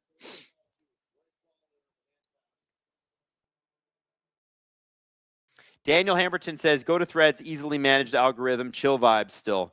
Is Threads actually good for live sports, though? Because Twitter's really good for live sports still. Really good. You know? Wes Richard dropping 5 SDPN memberships.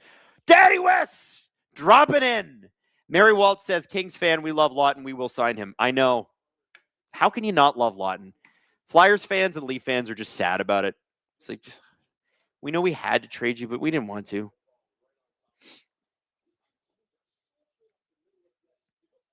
Freak 811, any feeling for Ovi or Gino? Do they want to come back for another season, or are they both done? No, Gino's coming back. Ovi, I don't know yet, but I think he will.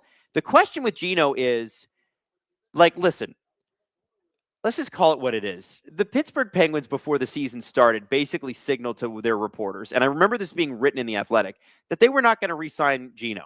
Oh, here comes McKinnon. Hang on one sec. Shot! Oh, good save by Carter Hart. McKinnon had McNabb beat. Oh, and there's a nice little hit by McNabb behind the net on Landeskog. Nothing dangerous. Just a good hit. Anyway, so the Penguins kind of signaled to their media, this might be Gino's last year. And he had such a good season that it's like impossible not to bring him back now. So I think they're talking. Oh, but like, how do you feel about Gino Malkin if the Penguins do end up moving on? How do you feel about him playing with, like, I don't know, Ovi or something like that? Because I think that'd be cool. Or maybe he ends up in Tampa. Because everybody ends up in Tampa playing with Kucherov, right? You think the Panthers? I don't think the Panthers can afford him. That's the problem. They can't afford him. Ha ha. Ho ho. We were talking on the show today. The Panthers are basically somewhat capped out. Does a guy like an RFA like Mackie Samoskevich end up somewhere else, you know? Nichushkin drops it for Kadri with a shot. Nichushkin with a rebound. Kadri, he's there. The puck is loose. Kadri gets the puck to the point. It's Manson with a shot and a big glove save by Carter Hart. He had to stretch to make that one right off the toe. And now Hutton and Kadri are getting into it with Nichushkin as well. And there's Ross Colton just being Ross Colton. Hey, I'm just going to come in and push some guys.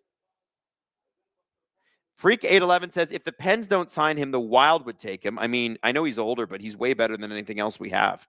I think, yeah, Gino with Kaprizov makes some sense. Hayden says just re-sign Tarasenko and basically make it the Russian old man's home. It's true. I'd like that. Whittle says it probably would have been offside anyway. That did look offside when I saw the replay there. You're right. Bring Kovalchuk back over. Yeah, Kovalchuk's got to be like 40 now, right? 40, 41. Shea says absolutely gross. Kyle treats him. You mean the way Kyle treated Gino? I think Kyle, you know what? Here's what I think is going on with the Penguins. They were better than expected this year. And Kyle Dubas desperately wants to put his plan into action. He's 3 years into a 7-year deal. Crosby's still there. Malkin still probably going to be there. And I don't know. I just feel like, shot! Brent Burns. And yeah, Carter Hart made the initial save, didn't know where the puck was. Avs were not able to get to that puck. Good clear by the Vegas Golden Knights. Giggling Cat says, stop trying to take Mackey away. We spent all season $9 million over the cap. I trust Zito. It's true. It's true. But you don't want to be this injured this year, right? Is there, like the other name that was out there, which is bizarre. This is early last season before the Barkov injury. Carter Verhaeghe's name was out there as like, if they can't fit everybody under the cap, is he the guy that goes? Question mark? Well, Bobrovsky's not going to be. I wonder about Bobrovsky. And you know who? You know what's weird? You know who needs a goalie? Edmonton. Can you imagine? Shot! Save by Carter Hart. Although Bob not with the Panthers now wouldn't make sense to me. It just, they almost traded him at the deadline. Kulak with the shot. It gets blocked.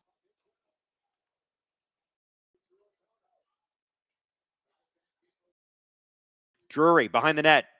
He's got a couple of guys out front. O'Connor had a great opportunity, put it off the post earlier. Drury, weak pass back to the point. Malinsky outmoves Barbashev. Tays back to Malinsky, and that puck goes through Malinsky's stick. It was like it was just jumped it at the last second.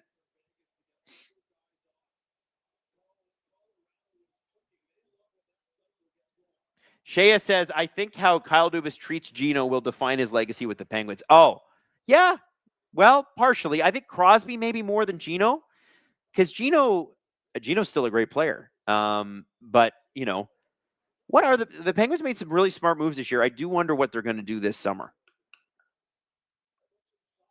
Hayden thinks he can see Crosby outlasting Dubas. He'd have to play 4 more years at least. And then Dubas would have to get fired because Dubas has a 7-year contract. So I don't know. Hayden says, I never bet against Crosby. I think Dubas outlasts Crosby, but I think Dubas is going to be long-term in Pittsburgh. I think he's one of those guys that he's going to be like, remember Harry Sinden in Boston? He was like he was the general manager for like 30 years. That just feels like what Dubas is going to be. Like David Poyle in Nashville. Exactly, Hayden. Davey says, it's going to be interesting to see if Crosby retires after next season. He turns 40 next summer. I don't think he will.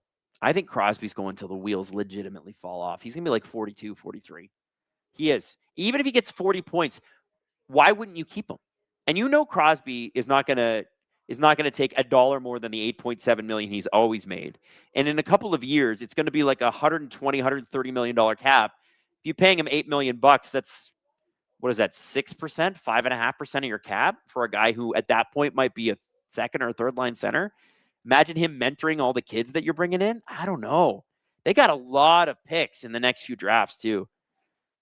And eventually Armageddon is coming for Gino and Crosby. But they're going to have guys. It's going to be interesting. El Hong says Dubas signaled at the end of the season he'd be willing to sign Gino, but I believe that's only because they moved him to the wing, and if he stays a winger, he'll resign. It also depends on the money that he wants to. And is Gino Malkin at this point in his career willing to take rolling 1-year contracts? Because I don't think, does he get the Pavelski deal? Remember when Pavelski left San Jose, went to Dallas, had those 3 great years? I don't know if Gino's going to get that, because he's a little bit older than when Pavelski was. Isn't he like 39? Pavelski was 37. Okay, back to the game.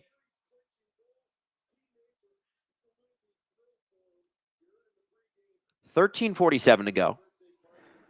Avs out shooting Vegas, but both teams have had their opportunities. It's a very good hockey game. I just think that's the best way to describe it so far. Nothing has gone in yet. 2 very good teams. Theodore with a shot and a good save by Wedgwood.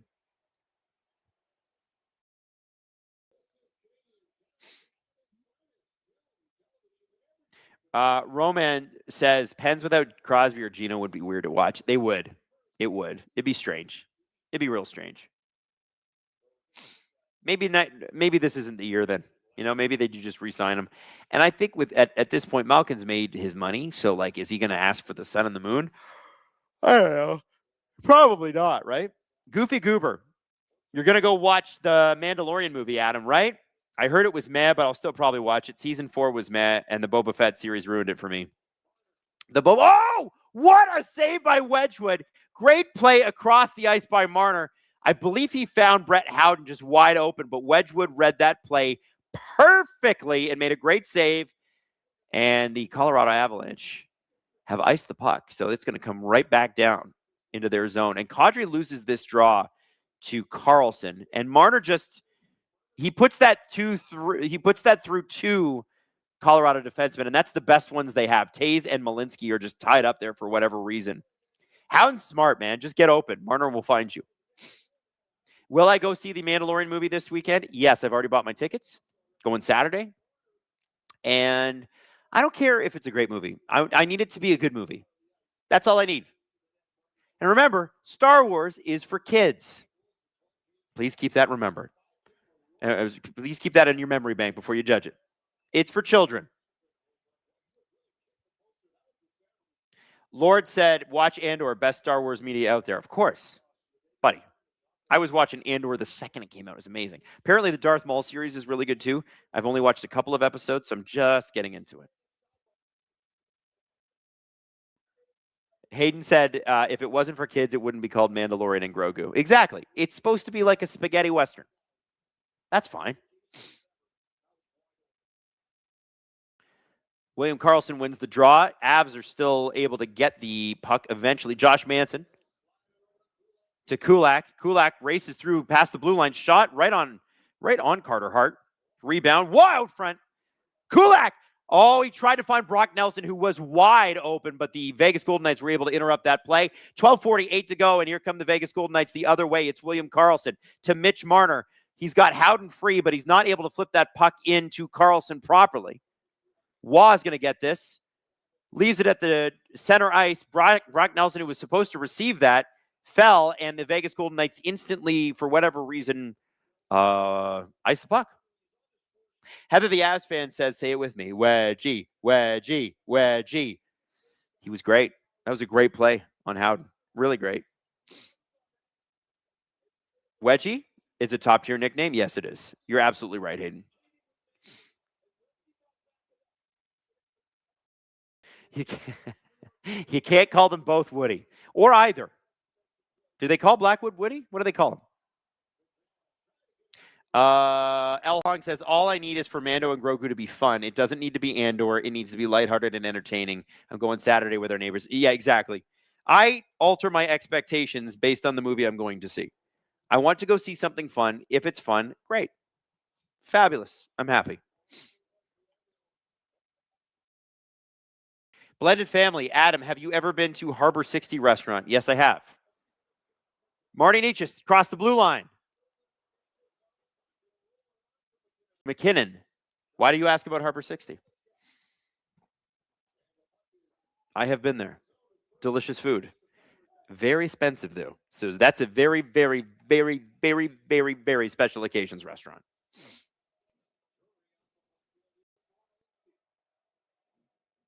$11:36 to go. Malinsky. Puck is, Avs are not going to like this. I think they thought they touched it at the blue line, but that is an icing call.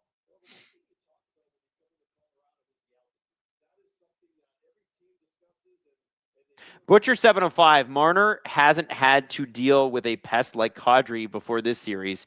Should be fun to see if Kadri leans into it. Marner-Kadri fight would be insane.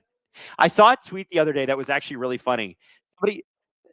Somebody tweeted at Nazem Kadri and said, hey, remember where Marner had you on that list that Mike Babcock made you write. And I don't know if you guys know the story, but Mike Babcock, when Marner was a rookie, brought Marner into his office, the story goes, and said, hey, who do you think are the three least hardest working people on the team? And Marner put himself at the bottom, and then he put like Kadri and Bozak's name on the list.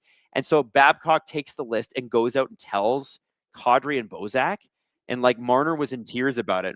He did tell the whole room, but he told them first. And it's just one of the ugliest, worst incidences in Leafs history. It's such a dumb thing to do. And poor, I felt like, can you imagine? Like, you're playing for your childhood team and your coach betrays your confidence like that. Like, what a loser.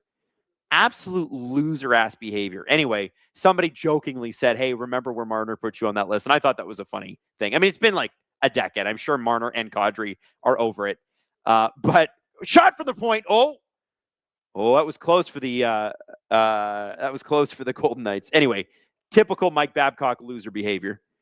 Hilarious to see, by the way, Mike Babcock's name come up in rumors. Apparently he's retired and happy. Probably best that just not continue. Oh no, bad giveaway, but the Avs just got away with one. Oh, Josh Manson. Woo! You can't give the puck away there, man. You can't do that. Natushkin leaves it. Malinsky leaves it. Shot. Colton. Echoes wide, rings around the boards, and the Vegas Golden Knights are going to collect it.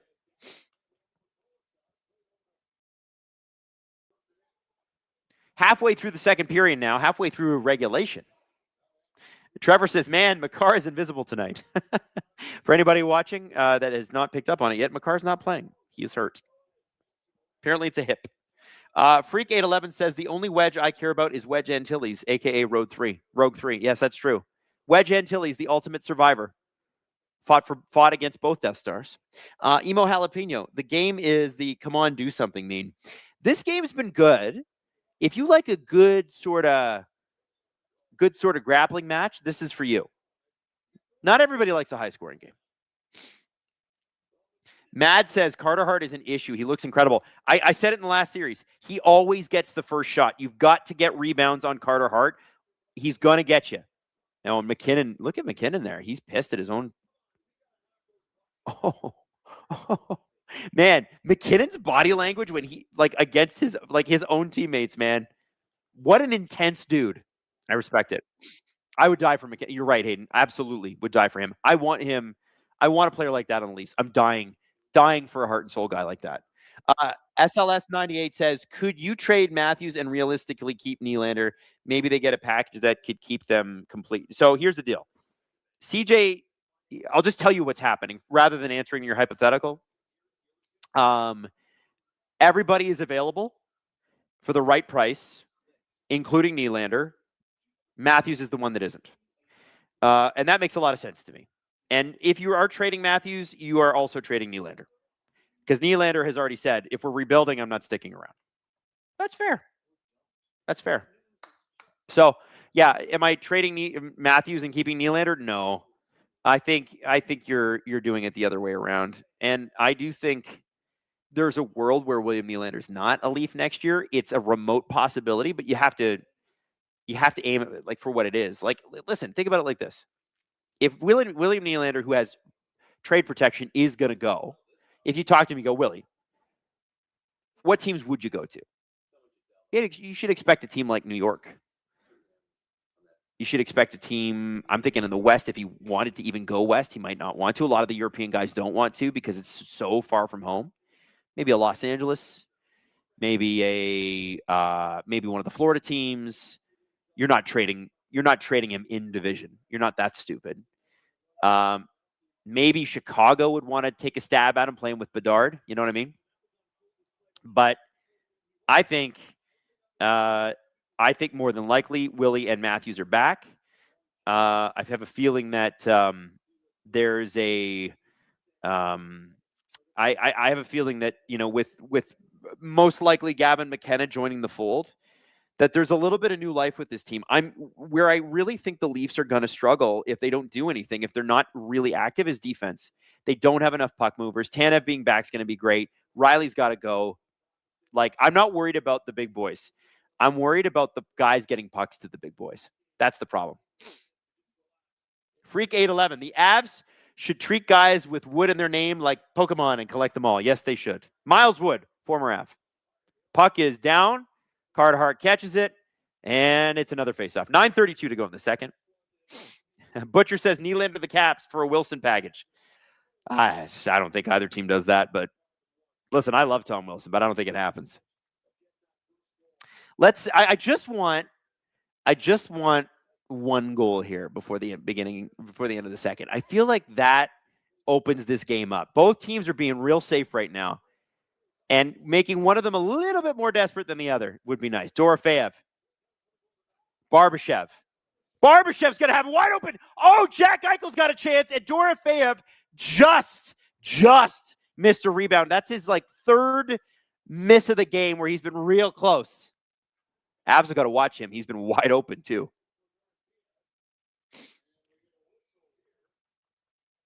What's the whistle here? Is this a offside or an icing?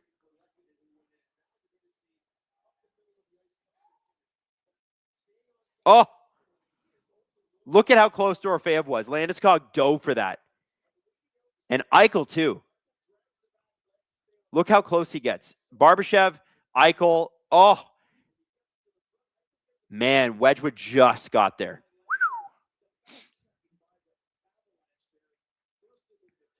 Eichel, 1 goal on 37 shots these playoffs. That's crazy.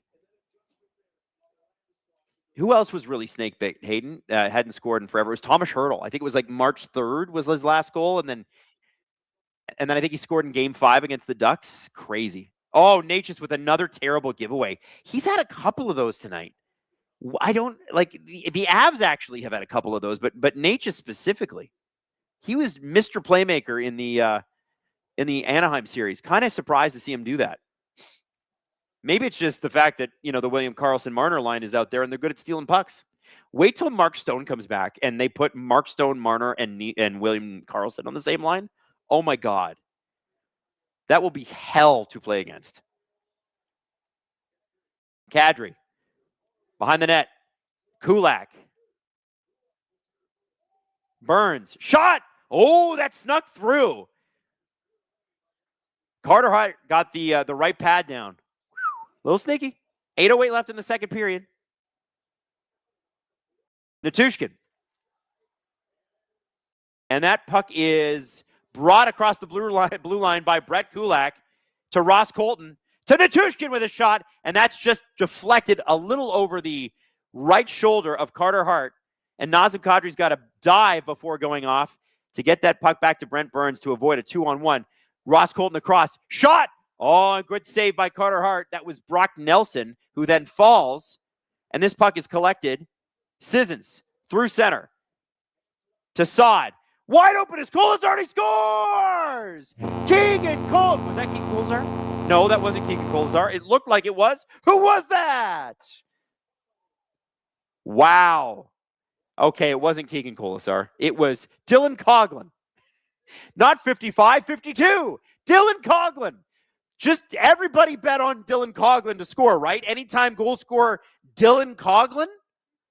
Wow. And that just beats Wedgwood. And by the way, can we just be straight here? This is terrible defensive coverage by the Avs. So Sissons is through the zone, leaves it for Saad. Who's picking up Coghlan? I guess nobody picks up Coghlan because they're like, yeah, Coghlan? That is his first career playoff goal. And the Golden Knights are the ones to break this open. A little bit of consternation. You can hear the Denver crowd. They're not thrilled about it.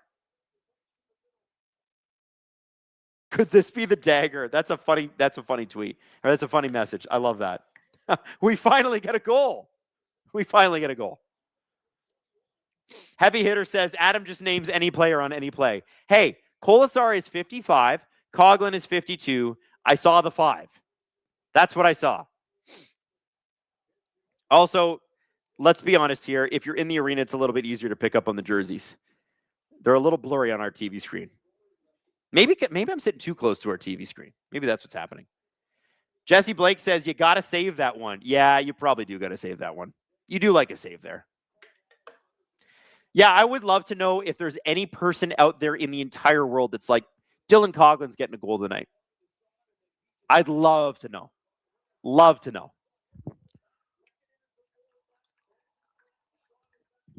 Yeah, Wedgwood's got to have that. He sees that the whole way. Ooh. And he beat him just right through the knees. Montreal Victoire win the Walter Cup. Oh, hey, congrats to them. Montreal Victoire, big winners in the PWHL. That means Marie-Philippe Poulin is a PWHL champion, as she damn well should be. Shot from the point, Malinsky, and that goes wide. That was my pick, by the way. I was asked, I think it was on Global. Global asked me, they're like, hey, who do you think? Blah, blah, blah. I'm like, well, my pick's going to be whatever team Marie-Philippe Poulin's on. That'd be the Victoire.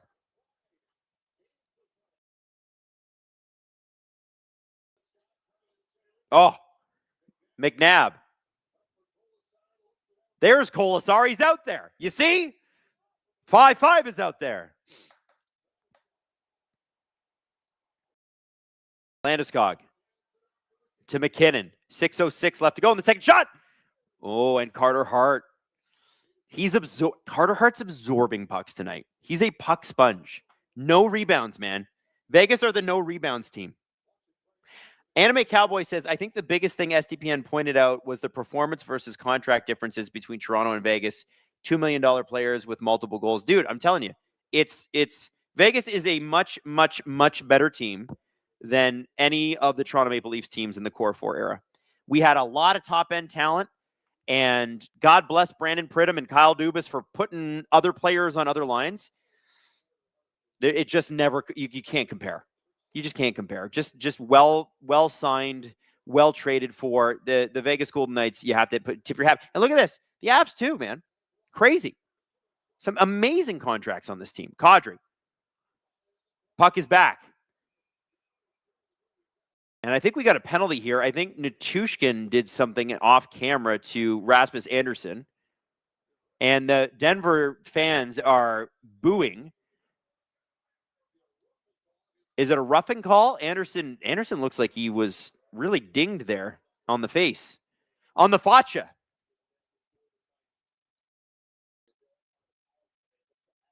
Hayden says we need to put an APB out for Brock Nelson. You know what, man? You know who I think we need to put an APB out for? What's Lehkonen done these playoffs? Not a lot of. Oh, so Colton got Andersson with the butt end. And let's be honest, Andersson sold the shit out of that. But good for him. That's the playoffs, baby.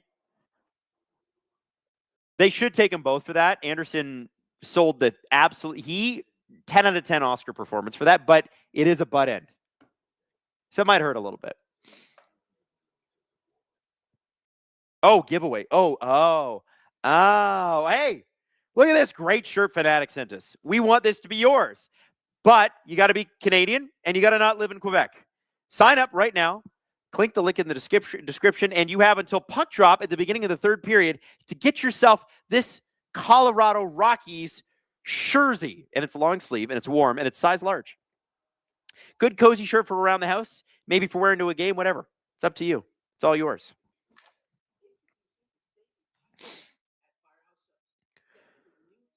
Marlies lost. Wait, did Marlies lose? Like, did Marlies lose the series, or did they just lose the game? I don't know. Steve 13 says, what if you're American but trying to win it for a Canadian? Well, tell the Canadian to sign up then. Get them in the stream. You say, get the hell over here. Goosenator, us devoted Wilkes-Barre fans wanted Cleveland. Does that mean the Marlies won? I don't understand. I don't even know what's happening in the AHL right now. I can't lie to you. Oh, man. Hayden said I'd find out for you, but their website is a tire fire. Man, I love the AHL. There's some really nice people at head office there, like really, really kind. We gotta work on that website, man. We got to work on that website. You've got to give me more than what you have. It's 2026. I need to be able to be updated. Colton's not happy with this, but seeing that again, Anderson's still touching his face. Listen, if you can't contribute on the ice, you can at least contribute to drawing a penalty, which he did.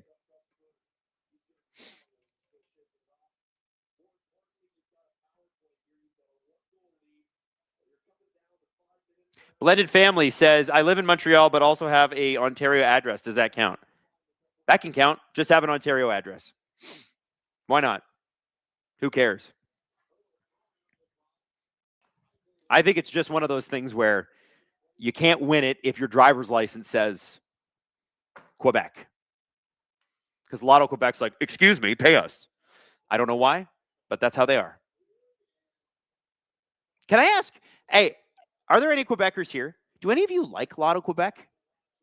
What purpose does it serve? I don't even understand how it works. Girthy Bettman. Fun fact, in 21, Coughlin scored his first career hat trick with Vegas and then got claimed off the waivers the next day. Now he's back with Vegas this year. That's interesting. I didn't know that. Marlies lost 4-0. It's too bad. Good little run for them.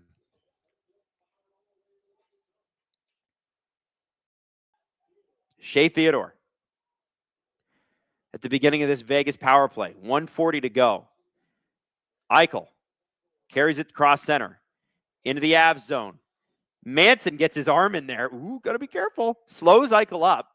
And the Avs are able to clear that, and they're going to get a change in. Eichel at center to Hurdle. Hurdle to Marner. Marner with a move. Oh, Marner up front. Scores! It's Dorofeyev. What a pass by Mitch Marner. Vintage Marner. Unbelievable. And the fans in Denver are stunned. Dorofeyev, man, he's missed like 4 great opportunities. He finally converts. Look at the way Mitch Marner plays this. Hurdle just gets it across to him. Marner drives and goes wide, and look at this pass. That is unbelievable. No look behind the back. Look at that. Unbelievable pass by Mitch Marner. That is incredible. And Wedgwood is going the wrong way. He goes just a little bit too far to the right. Oh.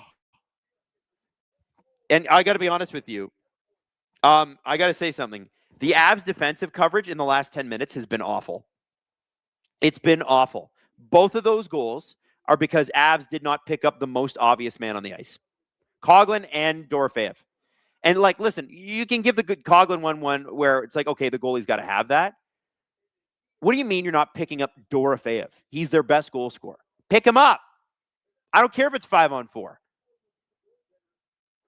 Like, look at this pass and look at the shot. It's on his stick for a split second. This is a great play. Oh. And Brent Burns is having a bit of a rough game. He's been turnstile a couple of times. You can see the Avs really missing Makar.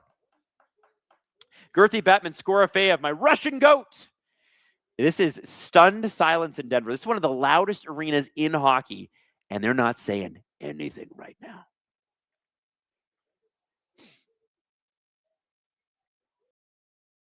Hayden says he can't repeat what Drew texted him, but he's not happy.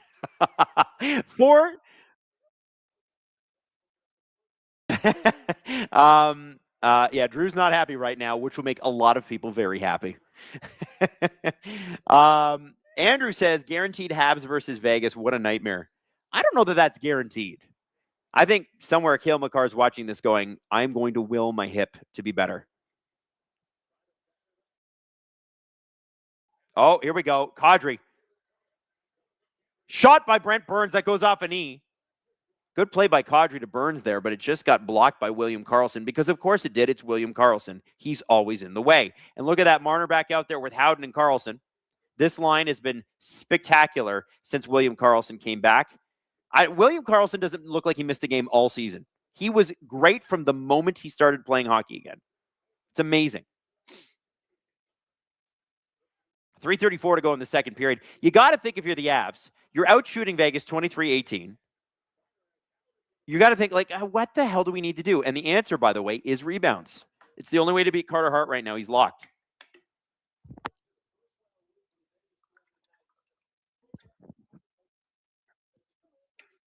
Hayden says a Golden Knights Habs final would be the Nick Suzuki Bowl. That's true. Drafted by the Golden Knights, traded for, I think was he not traded for Pacioretty or is it Tatar?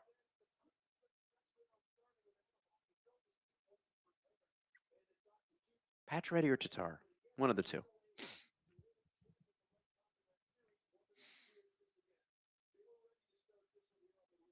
It was the Tatar trade. Can you Tatar and a second round pick for Nick effing Suzuki?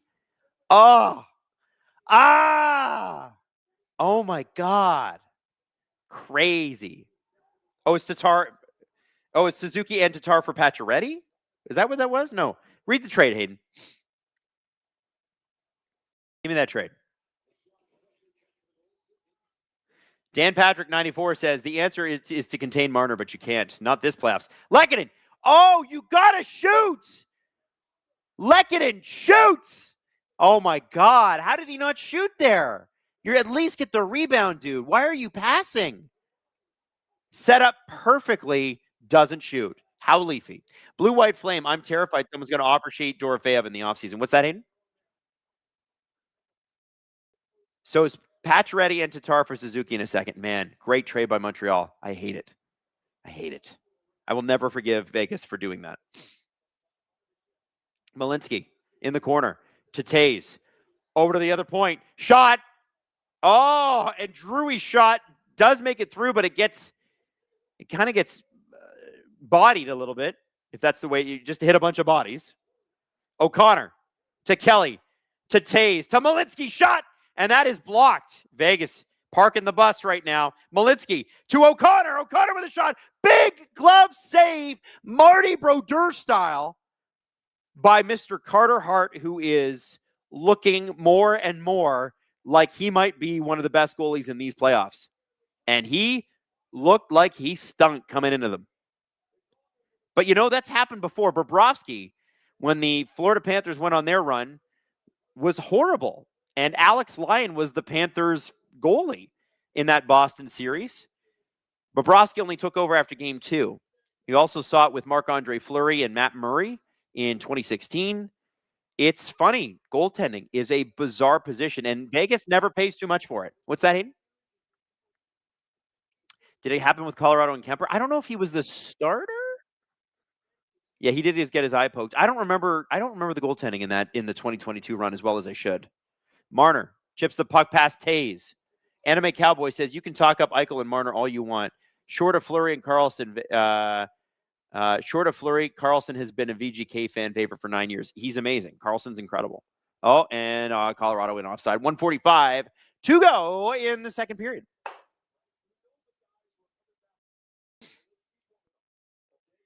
Wow. Just an excellent period by the Vegas Golden Knights here. Look at this. Look at this hit on Malinsky. Howden, low-key, for people that don't watch him all the time, is a very punishing forward. And look at that. Malinsky's in pain. He throws the body big time. And then he does this other thing, which is get open for Mitch Marner. It's this cool strategy called let Mitch get me the puck where nobody can find me. Works a lot. Shots are 25-19. Colorado is in the shot lead, but not in the score lead. Vegas Golden Knights up 2-0. Both goals happening this period. One by Dylan Coughlin. Oh, here we go. Partial break for Carlson, and he creates the rebound. See what you do there? You shoot it and create a rebound. It's Nathan MacKinnon on a partial break too. Shoots. Oh, and it just misses the shoulder of Carter Hart. MacKinnon behind the net now with the puck. Back to the point. It's Kulak with a shot, and that goes off a leg and wide. Carlson to Marner. Marner flips it to center, and out it goes. Kulak avoids a falling Vegas player, Brent Burns, to Kadri. Kadri to Kulak. Yes, that's 27. Shot, Natchez. Oh, my God. Brock Nelson just had a wide open cage, and I think Carter Hart's glove again got a piece of that. Either that or Brock Nelson missed the puck or missed it wide by a long shot. But it sure looked good from Carter Hart. Natushkin gets broken up. Avs in. Is there going to be a power play here? What's happening here? Why was that blown dead? Colorado, I think, is going to the power play. Colorado going to the power play. Is that, who is that? What happened? So this is Carlson. This is why you shoot. You always shoot. Had there been somebody with him, there would have been a rebound. MacKinnon needs to keep this puck low, and he doesn't. And he missed the net.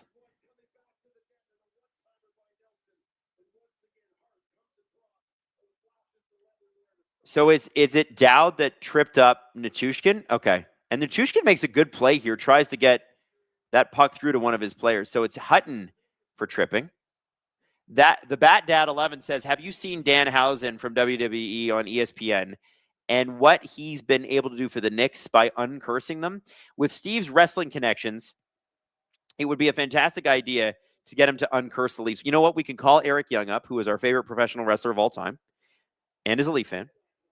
We'll get him to do it.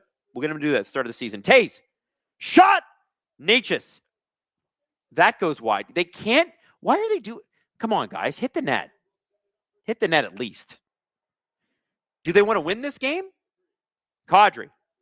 The Avs are at times throwing away prime opportunities by just missing the net. It's kind of frustrating. If you're a fan, I can imagine this is a pretty frustrating watch. Because it's there. Oh, out front. Oh.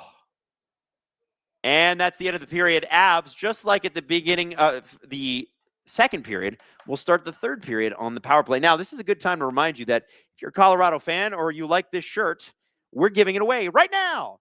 But you've only got this intermission because at the beginning of the third period, when the puck is dropped, submissions will be closed and we will be announcing a winner.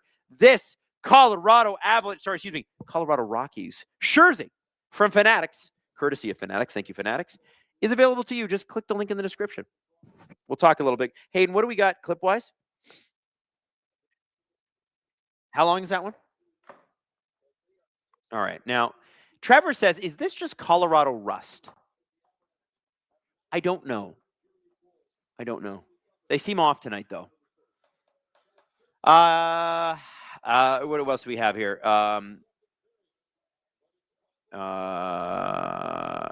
Droopy says he's starting to develop a reputation. I'm not sure who is, but anyone wanting more, Jesse can watch 1 since 67. Kat, they need to pay you for being a hype person and or a salesperson. They do. We do. Jesse Blake says, hit like and enter the contest. And he said it in all caps. So you know Jesse means business. Andrew Doucette, Avs look like the Leafs this season. What a misery. They are missing the net like the Leafs do. You can't do that. You cannot miss shots like that. Like, if you're wide open, you better fucking staple that thing. And I don't know why they're not doing that. It's crazy. Vegas when they get an opportunity, they're scoring. Paul says no Makar is hurting. And I agree. No Makar sucks. It sucks. It sucks that he's injured. I get it. But it's not like the Avs haven't had opportunities. They have. Malinsky's doing a good job out there. Tyler says Victoire championship win today. Montreal stays winning. I know. You imagine the Canadians win the Stanley Cup and the what is it called again? I just said it earlier. What's the trophy called? My brain isn't working. Anyway, let's say they win the NHL and the PWHL championships in the same year. And miracle happens this weekend at the Montreal Grand Prix, and local legend Lance Stroll wins in the worst car in the field, the green Aston Martin. It's the Walter Cup. Thank you, Evie. Or Evie. Sorry, what's that? Do French Canadians like Charles Leclerc? Absolutely. He's a Ferrari driver, and he's monegasque, meaning almost French, but he's from Monaco. They call them monegasque, eh? So an interesting, not Monacoese or Monacan. You're monegasque. It's weird. Okay, should we throw it a clip? Okay. All right. Let's. Should Berube be the coach in Edmonton? Let's play the clip. See you at the beginning of the third. I have to just read this excerpt from. I got 2 excerpts to read. One from Steve Simmons and one from Mark Spector about Stan Bowman. What a lineup. Let me hear. Sometimes, goodness. Sometimes you got to get the shankers out because they're right, and the shankers are right. The problem at Edmonton is not the coach. I don't think in any other sane organization are you firing the coach with 2 straight Stanley Cup Finals appearance, 13 games in the Stanley Cup Final this man has coached in the last 2 years. They're out in the first round. And yes, Oilers fans were upset with Chris Knobloch's deployment, but what was he given? So here's what Steve Simmons had to say, and then I'm going to move on to Spec. Every time this dude walks out of Shoppers Drug Mart, it's with a toothbrush and a nail file. Yeah, Chris Knobloch was hired to coach the Oilers after they bottomed out mid-season 3 years ago. He took them in his first season to within a goal of the Stanley Cup. In his second year, they went back to the Stanley Cup Final. You can't do much better than that. Over the past 2 years, general manager Stan Bowman got snookered on a free agency signing deal by the St. Louis Blues. Technically, that's Jeff Jackson's fault, I'm going to say. Yeah. But Bowman was there. Yeah. Bowman was there. But he just got there. Signed some bad contracts, yes. Trent Frederick. Yep. And lessened the roster exponentially. That's true. Losing Fogle, obviously Holloway, Broberg. There was McLeod, Kulak. I mean, he got Savoy from McLeod. Even a guy like Vinny Desharnais played a role in that first run. All they've done is hemorrhage talent. Signed some bad contracts, lessened the roster exponentially. So the coach who took them from nowhere to somewhere got shown the door, and the GM took them from somewhere to nowhere, remains in charge. Now, I keep saying this, and I keep getting pushback on this, and I'm begging people to just, have you heard of the website HockeyDB? People are like, how can you criticize Stan Bowman? He won 3 cups with Chicago. And I would say to you, did he win them with Edmonton? Do you know? No, hold on. Okay. Do you know who Dale Talon is? Advisor to the Florida Panthers over the last 3 years. You know Dale Talon? He built the Chicago Blackhawks, and when they was let go right before they won their first cup, the season before, right? Stan managed that group all the way through.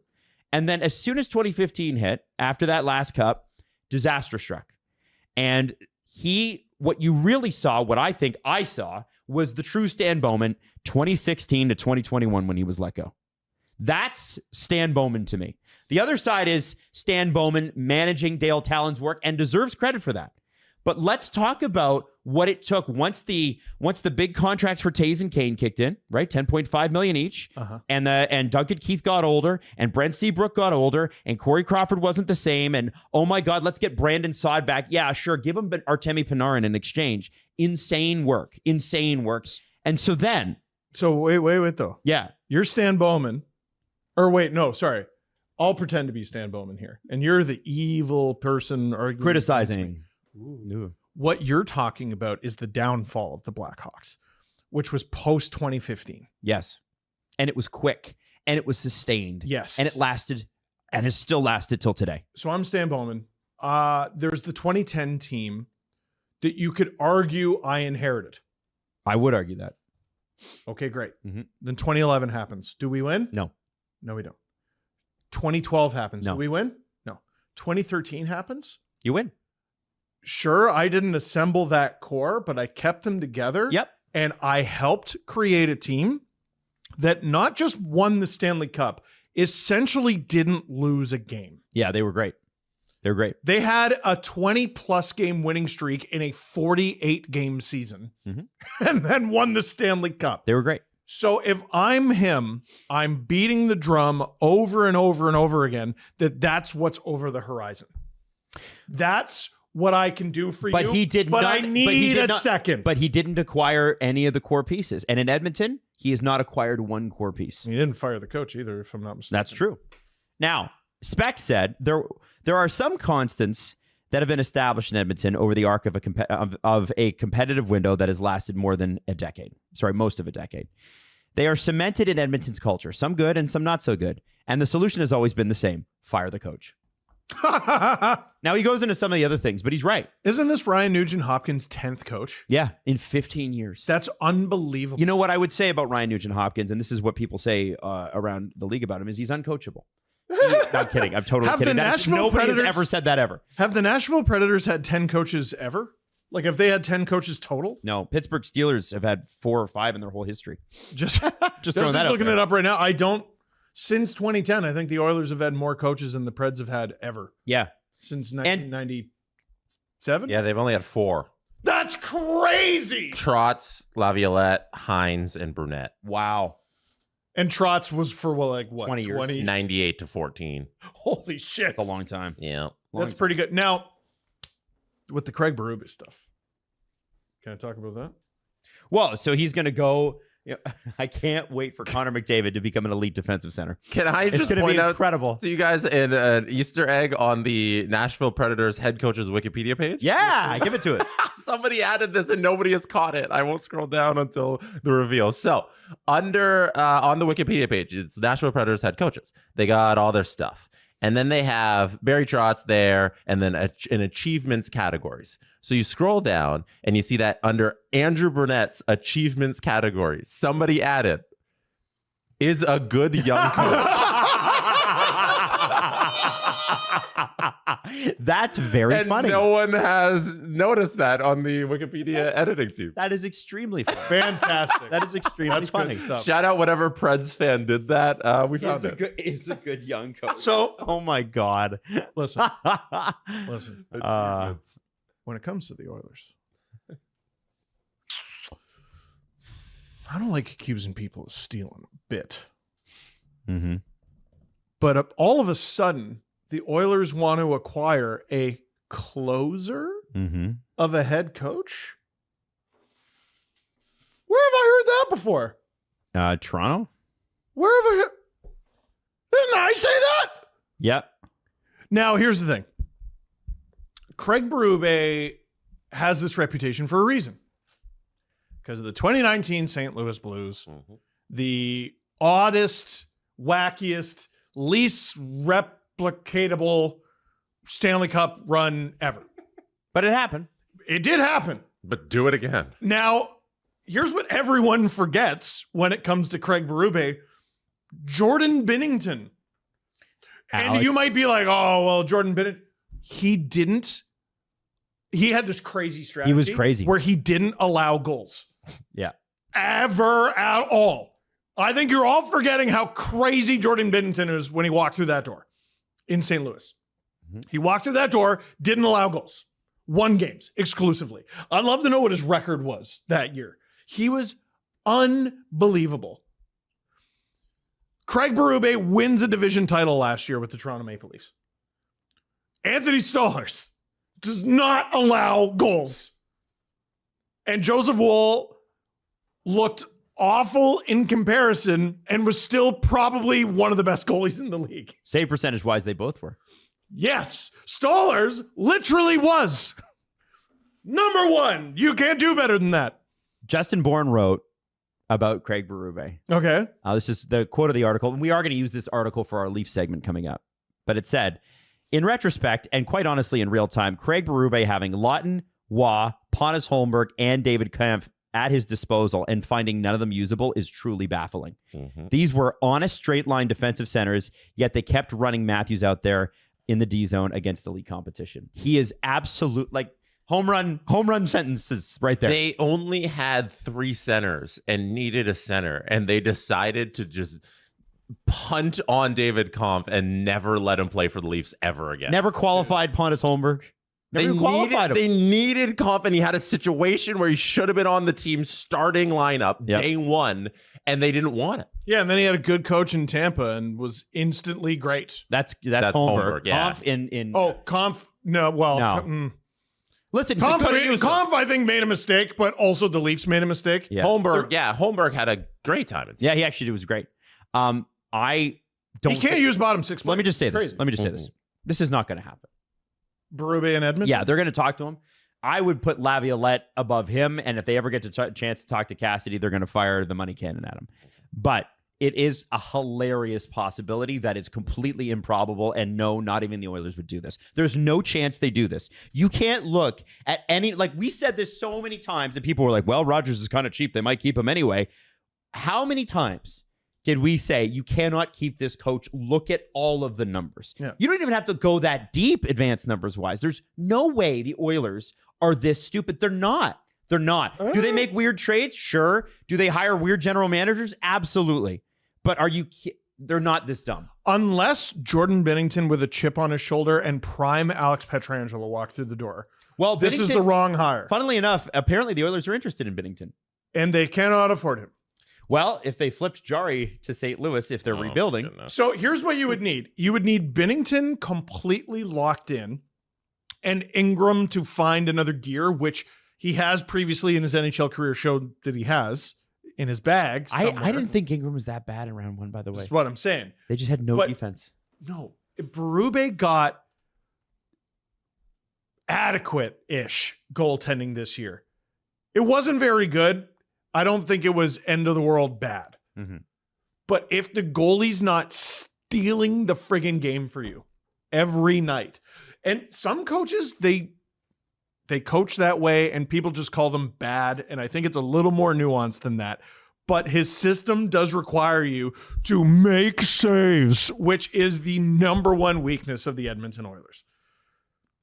That to me is not a match at all. But when they fired Jay Woodcroft and they brought in Connor McDavid's junior coach, we were all like, well, that's stupid. And then he was instantly friggin' amazing. Ken Holland did that, though. Ken Holland did do that. I'll be honest. We made fun of Ken Holland a lot, and rightfully so. But there were some damn good contracts signed under him. And that Ekholm trade, the Hyman signing, like there was some really good stuff that Holland did do. Yeah, and then he went to LA. And brought all the worst parts with him. Right. But I think that Well, it's like, hey, wait, was Shanahan good? No. They're worse. right. I look at this and I'm like, they're going to talk, but they're not going to do this. And I think it's kind of funny to clown around about it, but like, there's no chance in hell Berube's coaching there. There's no way. There's no way. You think you think they're not asking Connor McDavid? Hey, Connor, your agent's the exact same guy as Austin Matthews. Why don't you just give Austin a call and see how it went? There's no fucking way, dude. There's no way. I just don't understand Cassidy. It's Cassidy. Oh, we can't have him. Okay, then it's Berube. They're just talking. You're in a steakhouse. They're just talking to people. Hey, do you have any steak sauce? No. Okay, I'll have some Nutella. Well, they got What? Laviolette's an interesting one, although I think his coaching is past its prime as well. He's had an unbelievable run. He does make some teams better, Jesse, like you saw in New York at the beginning. When he got there, it was good. Yeah, he burns quick. He does. But Yeah, hey, Laviolette Edmonton can't be- doesn't have long.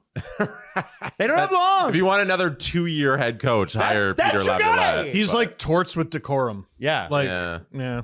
I think the game sadly has moved past Craig Berube's coaching style. Me too. Like he doesn't fit the modern game and how the Leafs played, especially last season. But even the year before, now that we have hindsight, all the advanced metrics told us the Leafs were not as good as they showed, and they were propped up by that outstanding goaltending that Steve's talking about. And I don't think Craig Berube is a good fit for Edmonton, and I think they'll go in a different direction. Yeah, I agree too. But yeah, Pierre LeBrun just said as of this minute, Vegas still hasn't given permission for teams to speak to Bruce Cassidy. Yeah. Oh, and they're not. Yeah, now that They're never going. now that the league is upset with Vegas and Vegas is like, "Nyeh, I'm gonna do what I can do back," they're probably gonna keep holding this over everything. Yeah, Cassidy's not coaching until like not next season, but the season. Yeah, or at least somewhere else. You know, it's not gonna be Edmonton. He's gonna get a TV job with TNT. I think he'd be good at that. If I'm Vegas, I tell Bruce Cassidy to call the Reno people because you're going to be at home a lot. Yeah. Which again sucks for him. It is not the gentlemanly thing to do. It is not the courteous thing to do. It is not the typical thing that happens. It's Vegas, and it's also Vegas pissed off. Were I the He's head not coaching for a long time. of it, if I were the head of a multi-billion-dollar sports company that broadcasts television games for the NHL, I would want Bruce Cassidy on my panel doing X's and O's. That guy explains hockey in a way I've never heard anyone else Have him do do it. the Western Conference Final. He's brilliant, man. He's brilliant. Okay, so here's what Brilliant. Vegas is doing. Yeah, he'd be like, Okay, so here's what Eichel's going to do. Remember when Tony Romo started off in football and he's like, yeah, they're going to call that play next, and then they would immediately do it Yeah. because he was a quarterback and he knew? That would be Bruce.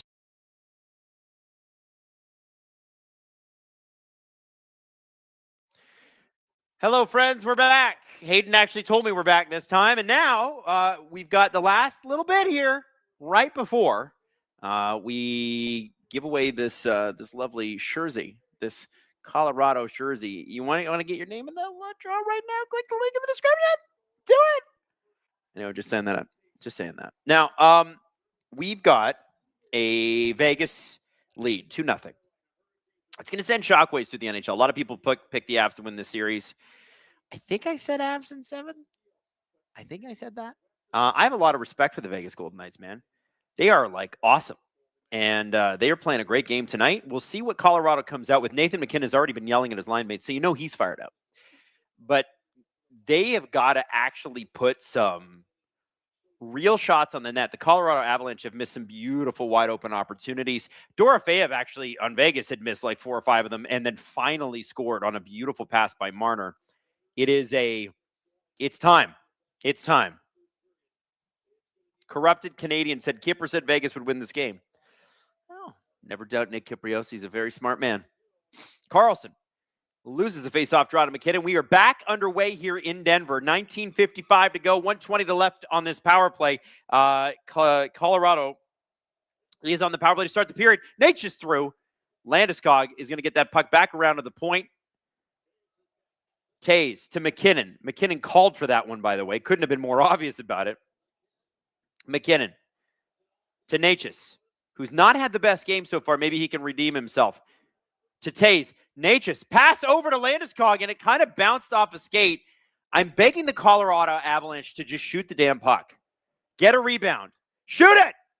Oh, my God. Tays put it wide, and every time they do shoot it, they put it wide. There's something off about the Avs tonight. They're not humming. Remember, the Avalanche have only lost 1 game in these playoffs so far. They keep playing like this. They deserve to win 2 or lose 2.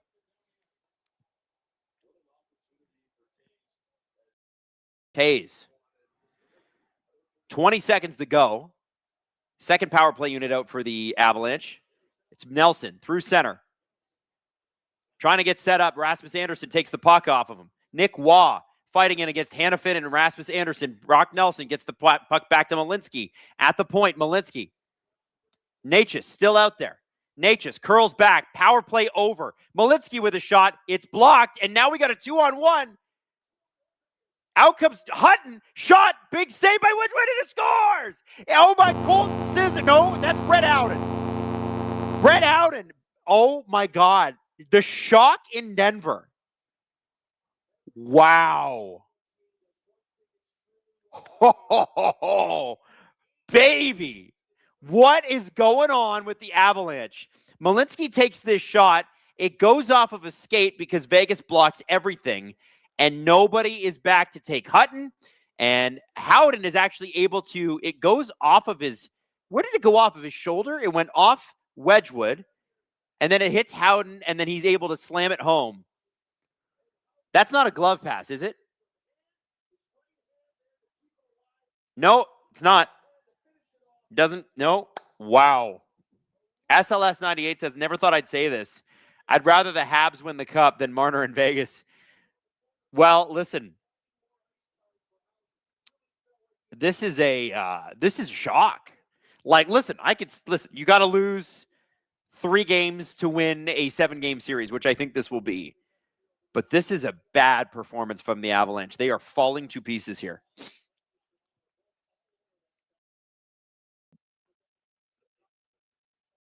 Hayden says we need to get a McKinnon dig the F in moment. Yes, we do. Or wake the F up, to quote Mitch Marner. Brett Howden, by the way, has 9 goals these playoffs. Do you think he likes playing with Marner and Karlsson? Just a little bit? Knights are a damn good team. People have been underestimating them, frankly, because of their competition. And also, they played like shit all year, let's be honest. Torts took over, though. They look good. And yeah, they played Utah in the first round. And yeah, they played Anaheim, who people still disrespect in the second round. Vegas is a very good team. Where this is, I think they are loving their roles as villains in the NHL this year. And they are playing it to a T because villains, most of the time, villains win. That's why they're villains.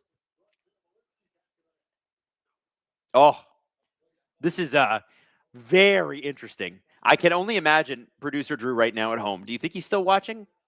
That might have been turning off the TV moment for him. He said, no, he's not. Wow. Producer Drew is like, I'm done. Davey says it's 1 game, guys. Relax. Yo, I hate when people do that. It's the playoffs. Every game matters. What people do that, you want to say that to me in October, and I still won't take that shit. Are you telling me that game 1 of a series doesn't matter? It matters, man. Yeah, listen, Colorado could sweep the next 4. But are you telling me that today, right now, is not an interesting story that Colorado is not playing well? I think it's an interesting story. This is the NHL's best team. What are we talking about? Kadri across the ice. Landeskog leaves it for nobody. It was supposed to be Waugh, but it just didn't reach him. You gotta, in the playoffs, you live and die by every game. You live and die. And you overreact to all of it, and it's the best. Don't tell me to unfan myself. I'm enjoying this.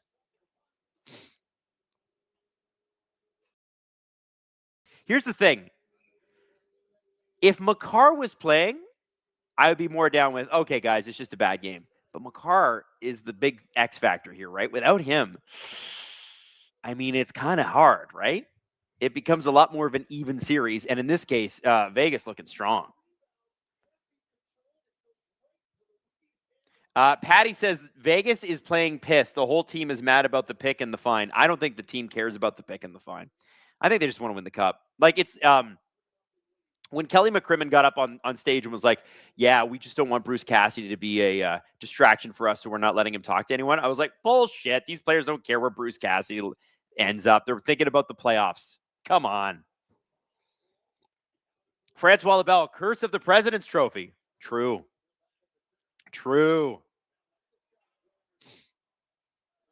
Vegas fans in the chat getting pretty excited. Getting pretty pumped. A little bit cocky in the chat there. Hey, we're walking a little taller, aren't we, Vegas fans? Hayden says, do you remember? Oh, there we go. Great play by the Avs, and Brock Nelson's shot is saved. That was a nice little flutter shot that Brock Nelson was able to tip towards Carter Hart. Hart with the save. Say that again, Hayden. Last time the President's Trophy team won the cup. I have no idea. 2012, 2013 Chicago Blacks. Wasn't that the shortened year, and didn't they win like 20 straight games or something that season? It was crazy. That was crazy. Dan Patrick, Drew needs to purchase a Marner jersey if the Avs lose. Well, good luck with that. I don't think he's going to do that. Doug Leafin, Vegas don't have Stone, so call Makar a wash. Stone and Makar are not the same. Respectfully, Doug, not a wash. I love Mark Stone as a player. He's phenomenal. Not a wash. We're talking about Cale Makar's numbers are so good that his only real comparable is Bobby Orr. Cale Makar's that good. Mark Stone is a elite defensive player in his era. Cale Makar is elite all time. It's true. Like, people don't like to hear that. People they react so viciously when you say that. No. Like, there's things that Cale Makar is doing that has not happened since Bobby Orr. You can argue with me all you want. The facts are the facts. He's that good. And Hayden was not arguing, by the way. Hayden was saying, I agree. Francois LaBelle says, 1,485 viewers, but only 461 likes. What the F? Click like. You know what? I haven't even asked you guys to click like, but could you? We want to get more people in on these streams. We want to get more members of Gripper Nation.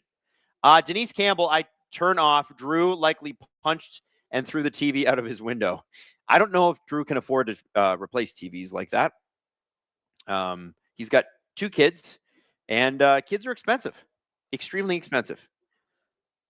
His Twitter money, yeah. Whoop-de-W, welcome to SDP VIP. Let's go. Icing call on the Vegas Golden Knights, and it's going to come back into the Vegas zone. How much do you think Ross Colton is regretting that penalty in the second period? That is bad in retrospect. Now, whether Rasmus Anderson sold that butt end or if it really was a butt end, we'll never know. But Ross Colton is not feeling good right now, I wouldn't think. You got to go out there. That's a guy that needs to be a hero for them. Their big guys are not getting it done. This Kadri line, it's important. Kadri gets his stick tied up by Jack Eichel. So call that face-off a draw. Literally a draw. Brent Burns has lost Jack Eichel. Eichel in! Oh, they can't find him the puck. Man, Eichel just got away from Burns with 3 steps there. He's so fast, and Brent Burns is so 41. Colton into Nichushkin, scores! The Avalanche are on the board. Hey, I said earlier in the game, what about Nichushkin? We need to see him. What about Lehkonen? We need to see him. Well, one of them's on the board. 14:06 to go in the third. The Avs have scored. Maybe Drew could turn his TV back on.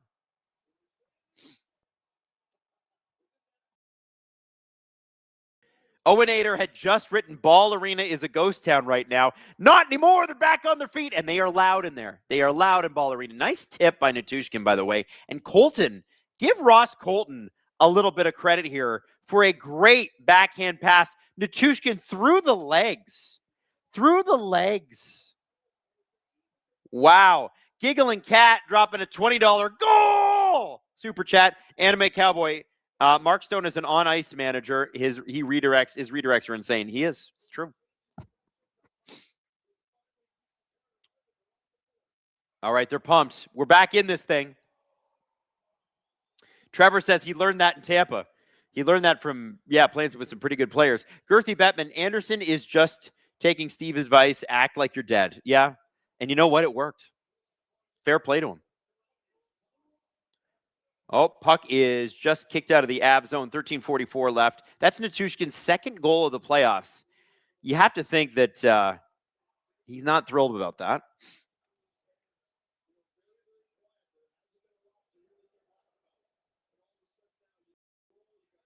All right. Let's see if the Colorado Avalanche can actually get back in this game. We know they scored, but can they do it? Nietzsche's through center. He gets across the line, gives it immediately to... Man, Marty Nietzsche is having a shit game. He might score here, and I will still maintain he's made some of the dumbest plays I've ever seen him make. This is decidedly not him. He passed it right to William Karlsson on that break-in. What? Get the puck deep, Marty. And Vegas ices the puck.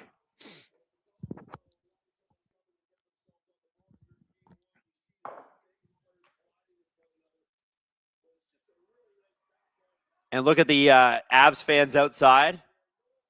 I love that they're allowed to bring chairs. I don't think in Maple Leaf Square you're allowed to bring anything. You're not even allowed to bring like an asthma inhaler in there. It's like, no. We charge for those. McKinnon.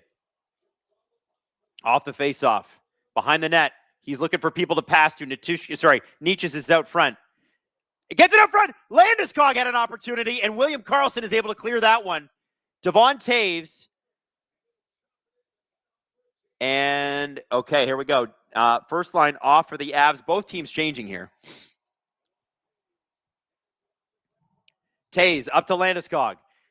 And they're offside. Man, the Avs have come in offside like 5 times. Hayden, am I wrong on that? There's been a lot of Colorado offsides. It's crazy. What's going on here? Whoop-de-W. Last time I was here, my number 2 team, the Toronto Maple Leafs, made it to the second round. Now, I'm here to watch my number 1, JKG, pull out the Costco gravy. Mickelson, 1987. If Eichel wins 2 cups, do we revisit the 2015 draft? We do not. We do not. I don't think it's Connor McDavid's problem or fault that he's had some of the worst general managing we've ever seen in our lives. Denise Campbell, I won't argue with you. Makar is a once in a kind of talent generation player. Yes, he is.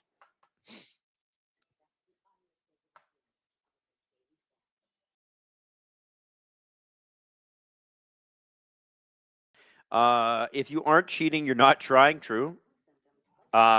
Davey says, yeah, McDavid is better than Eichel. There's really no question about it. I don't think there is either. The Zamboni driver says, I like the cut of your jib there, Adam. Well, thank you. Was it when I scratched my nose? What do you think does it deserve to win a meter says? I think it says, I gotta think it leans Vegas, doesn't it? It doesn't? Can you throw it up on the screen? All right, Hayden's going to throw the deserve to win a meter up on the screen. It doesn't, eh? I don't even want to, I'm going to guess the percentages then. If it doesn't lead Vegas, then I'm going to say 59% Colorado, 41% Vegas. So Colorado's got the deserve to win a meter in their favor in this game. Man, it used to piss me off back in the day when that first came out. The Leafs would lose, and then like people in the Leafs Twitter community would be like, yeah, but look at the deserve to win a meter. We should have won that game. We got jobbed. And I remember tweeting like, yeah, but we didn't win. And people were like, you're an idiot. You know what you're talking about. Oh, I was close. So 55 to 44. People are like they look at that chart like, oh, you're an idiot. They'll win more games than they'll lose. No, they won't. Oh, here we go. 2-on-1. Shot. Oh, and the Vegas could not make that happen. Now we got to rush the other way. Brock Nelson. Nelson across the blue line. Nelson leaves it for Nietzsche. Nietzsche shot. Oh, and it goes off the blocker of Carter Hart and wide of the net.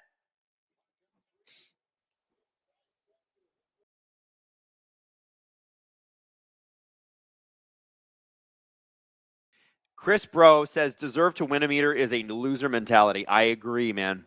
Listen, it's always interesting to see what it says. Like it is. But to say like, oh, well, we should have won, so therefore we have pity points for that. You don't. It's about winning games. Natchez is at a .14 expected goals. Yeah, because he stinks tonight. He stinks. He's been bad. 0.14? That's unacceptable. Burns just dropped a huge hit in the corner. Colorado finally dumping the puck in. Wow, Nate just grabbed the puck off the boards with his hand. Man, Nathan McKinnon's so unbelievable. Shot by Lehkonen. And that goes completely wide again. There's Colorado missing more shots. Lehkonen, McKinnon out there. You got to think that McKinnon's going to be double shifted a lot here. Eichel, now a 3-on-1. Oh, but Malinsky does a great defensive play. They're able to break that puck off of Eichel, and Eichel's pissed about it. Malinsky through center, dumps the puck in like they should have been doing all game. Kadri now behind the net. Kadri with the move behind Anderson. Hannafin able to pick that puck up. Gets it to, that was William Karlsson. And then Malinsky at his own net, or is at his own bench. He's going to have to play Makar minutes, man. I love Malinsky. I love him.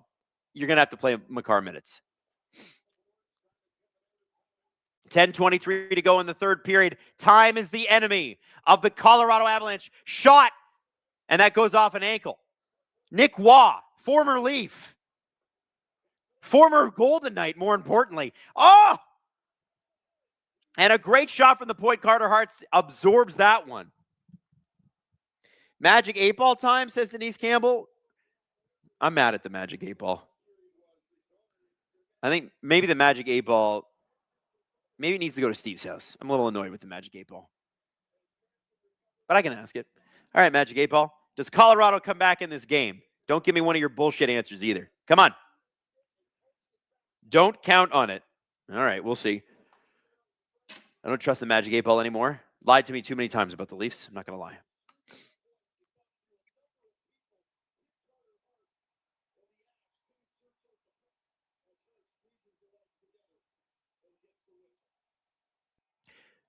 Zamboni Driver says, Avalanche warnings on my phone right now. Nelson. Battle off the draw and not able to get the puck of the Colorado Avalanche. Puck is out. Oh, terrible giveaway by Taze to Kolazar. Ooh, that is man, what the hell is up with the Avs? Their passing is insanely bad today. Smith, shot. It gets deflected and into the crowd. Tyson Barnett, I think Colorado could upgrade Nietzsche's. They need a killer. I think Rantanen would fit this Colorado team perfectly. Nietzsche's has been great all playoffs. Like, I'm just like, when I bring him up because it's shocking that he's been this bad. He's been spectacular to this point. 100-point player too.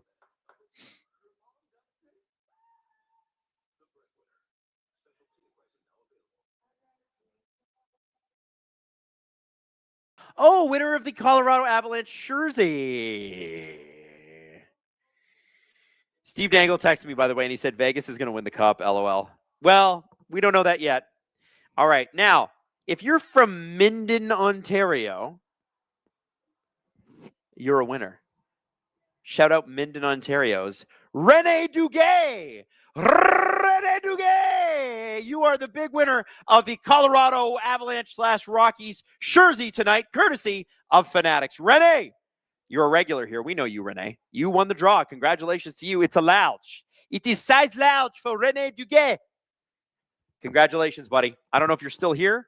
Yeah, Rene's there. There he is. He says, yes, Rene's here. Everybody congratulate Rene. Let's go, buddy. Let's go.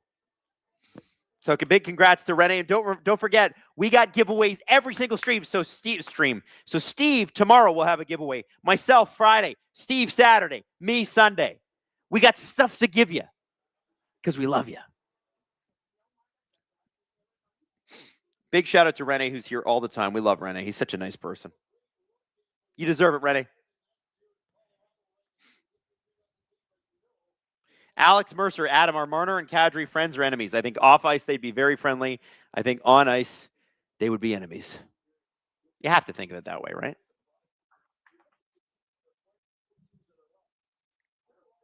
Rene says it's going to go great with his Duchesne Avalanche jersey. Oh, no. You should send that to Drew. He hates Matt Duchesne. Hates him.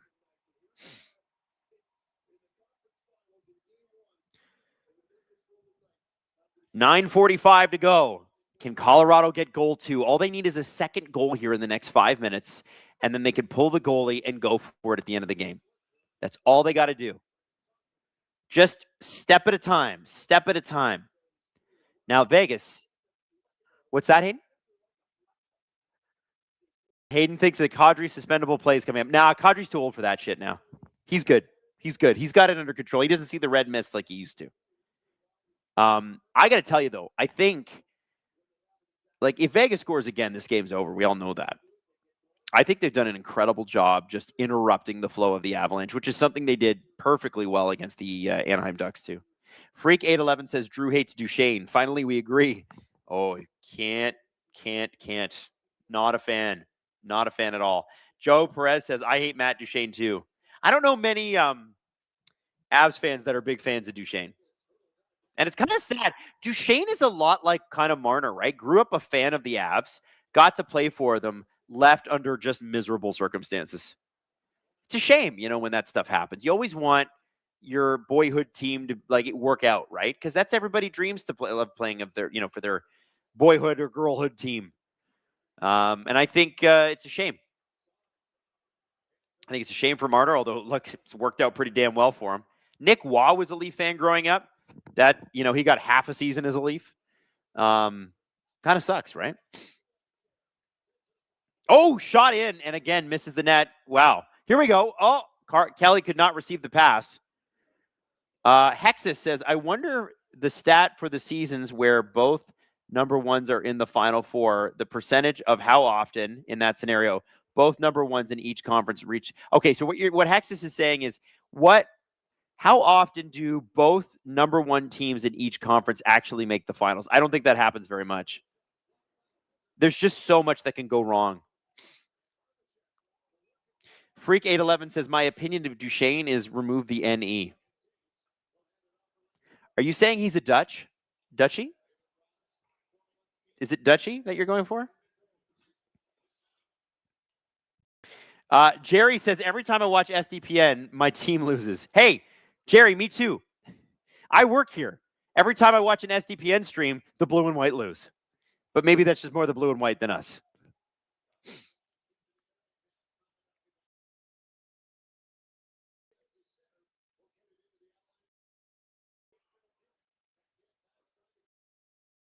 Kadri. Puck back to nobody. Freak 811 says, douche. Never heard of it.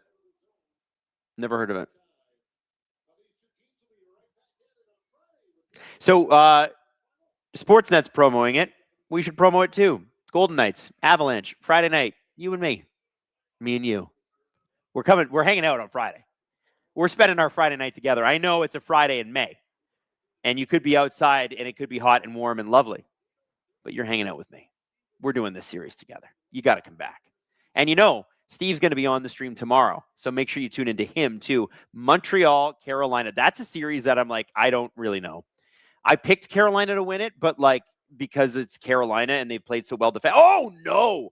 Oh, shit. Brett Howden just went into the boards and twisted his ankle hard. He is hobbling off. Brett Howden looked like it hurt. That looked awful. Awful, awful, awful. I hope he's okay. Oh, Malinsky. Oh, there was a shot and it just was redirected. Carlson to Smith. Kulak pushes Carlson into the boards. Kolasar with it along the other board. That looked painful with Howden. I can't believe he got up. The fact that he got up is probably a good sign. Kulak. Pass. Cole Smith intercepts that pass. Gives it to Kolasar. Kolasar redirects. Malinsky with the puck. 6:43 to go. Oh, no. Nick Dowd with the steal on Kulak. Gets the puck out front. Oh, boy. That was close. Brandon Saad to Kolasar. Back to the point. Avs scrambling in their own zone. Theodore with a shot. And a good save through traffic. It's Scott Wedgwood. Whew. Let's have a look at this Howden play. I don't know how he falls here. So he just... Oh, so it's Malinsky. Oh, my God. Malinsky kind of just pushes him there. And then look at this. Ooh, mama. Oh. At least the knee bent the way that it should, right? It bent backwards, not forwards. But holy. You think that's an ankle, Hayden? You think it's like a sprain? Oh.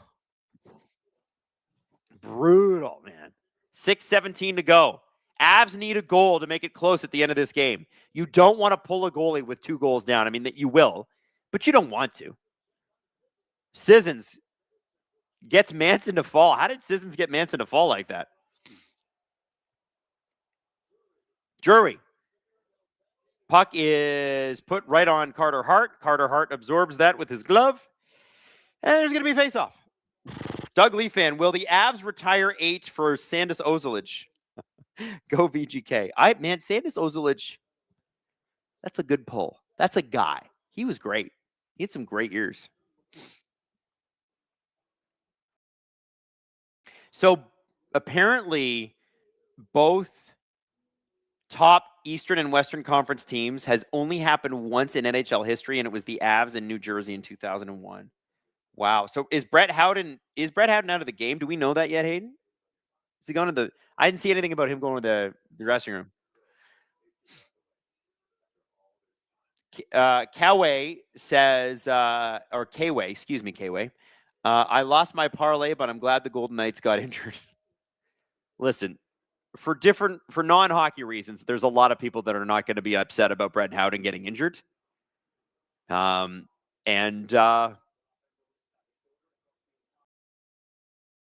still looked like it hurt like hell. Nat Jones says, is Jesse Puljujarvi a guy? Apparently he's doing really well at the World Championships. Listen, we've been down this road with Puljujarvi. The level of play at the World Championships is not at the NHL level. It's not. But is he a hockey player, a pro hockey player? Yeah.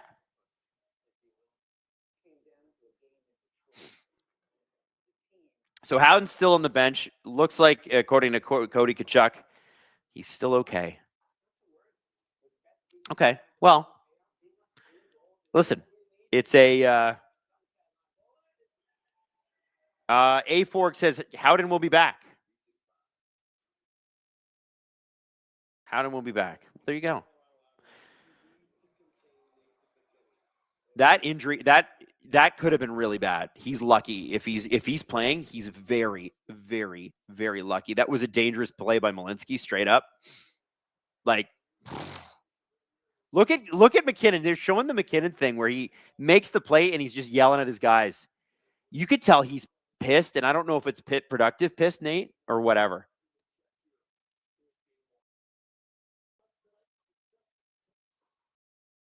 Landeskog has been quiet tonight. Oh, there he is right now. Maybe he won't be quiet here. Barbashev and Landeskog. Landeskog comes up with the puck. And Vegas crowds the front of the net like no team I've seen. They play a great defensive game. And people are just waking up to how good this Vegas team is now.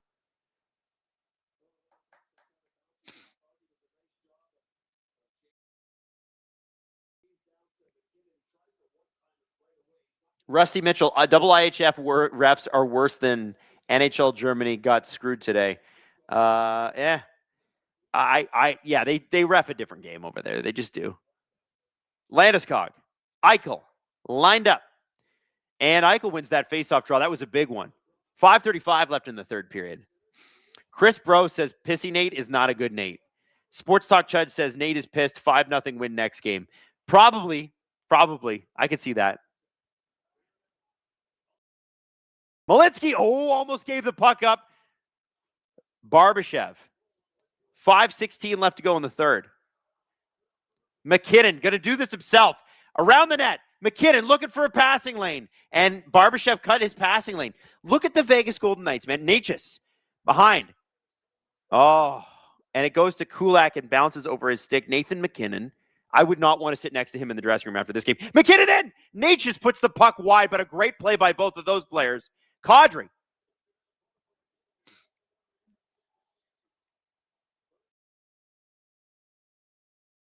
Burns, 4:42 to go. Looking. Marner.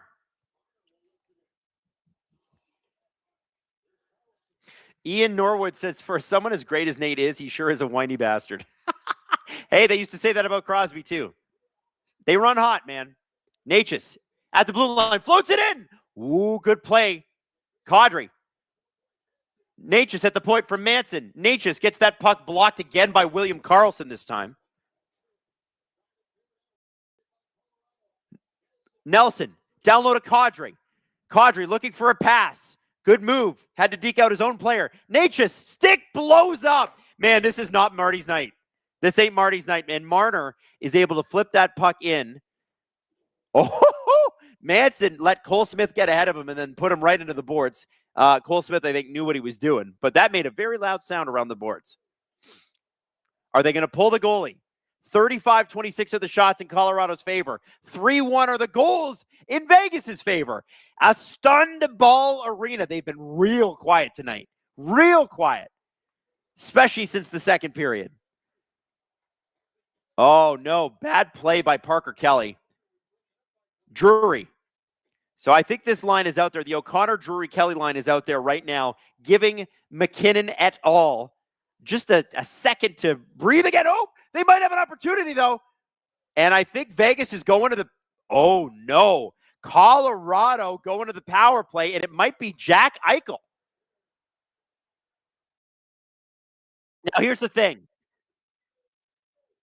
Oh, no, is it Theodore? Is it Theodore? It's Shea Theodore. So here's McKinnon. Okay, they're showing McKinnon. This is from a few minutes ago. Show me the penalty, guys.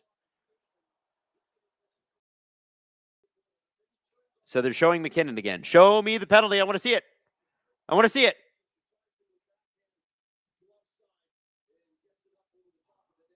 So, yeah, what happened there? Was it follow through, Hayden? Did you see follow through on that? I'm also kind of annoyed that Sportsnet showed us one quick angle of that, and then we're like, yeah, sorry. I'd like to have a look at it. Like, I'm all for Nathan McKinnon highlights, but, like, can we get another angle on that? Anyway, it's 6-on-4. They're pulling the goalie. Worth mentioning, the Vegas Golden Knights are unbelievable on the penalty kill. Unbelievable. Probably the best playoff penalty kill I've ever seen. Like, I'm not kidding. So if this is your first time watching a Vegas Golden Knights game this playoffs, they are already in the, 86, 87%? And at one point, they were at 97%. The Ducks just scored a little bit towards the end. And Colorado struggled with their power play all regular season. Off season, I have not paid much attention to how their power play is done. But if you're Vegas, it's not that you're feeling confident, but you got a good PK. Whoop-de-W says, not worried, quick empty net to win. Well, it almost happened there. They did dump it down. 1:45 to go. Here comes McKinnon. Natchez. Pass to nobody in particular, but Kadri got there. Kadri brought down by Eichel. Puck is loose. Back to Kadri. Kadri to Landeskog. Nathan McKinnon there. Oh, they're going to go for it. Oh, the shot did not happen. Tays. 1:24 left on the power play. Colorado's got to score here. McKinnon through center. Shot. That's off of McNabb. McKinnon with the puck. Dekes out McNabb. Out front. And they score. Landeskog. It is 3-2. The Colorado Avalanche are able to get a goal on the absolutely fearsome, unbelievable PK of the Vegas Golden Knights. And kids, we got ourselves a game. 2:20 left in the third period. And the Colorado Avalanche on the back of an unbelievable pass by Nathan McKinnon, because he's willing them to victory, because he can. Listen, nothing may happen here. Maybe they don't tie this game up. But Nathan McKinnon is him. Straight up. Straight up. There's very few players in the league that can do what he just did. That's so crazy. Braden McNabb looks like he's in Pee-wee. Oh, man, his pants are on a different continent. Holy shit. What a move. That is one of the most beautiful hockey plays I've ever seen. Clutch as clutch can be. Nathan McKinnon. All right, now they lose the face-off draw. It's the Nick Waugh line. This is line number 2. Kulak is going to bring this in. So these guys are going to play for about 40 seconds, and then McKinnon's going to be right back out there. Burns at the point. Shot in. They need a depth goal here, Colorado does. And it's going to be an icing call. You got to think. Put McKinnon back out there. Pull the goalie. Get that tie. Whoop-de-W says, okay, a little worried, my bad. Whoop-de-W is a Vegas fan and was awfully cocky there for a minute. Awfully cocky. There is 2 minutes and 2 seconds to go. Got a question. When does Jared Bednar call a timeout? Do you let the shift happen here, play them for a minute, call the timeout, keep them out there? I think that's what you do, right? Sedin Magic 15 says, ladies and gentlemen, we got a game. All right, let's go. 2 minutes to go. Well, 2 minutes, 2 seconds.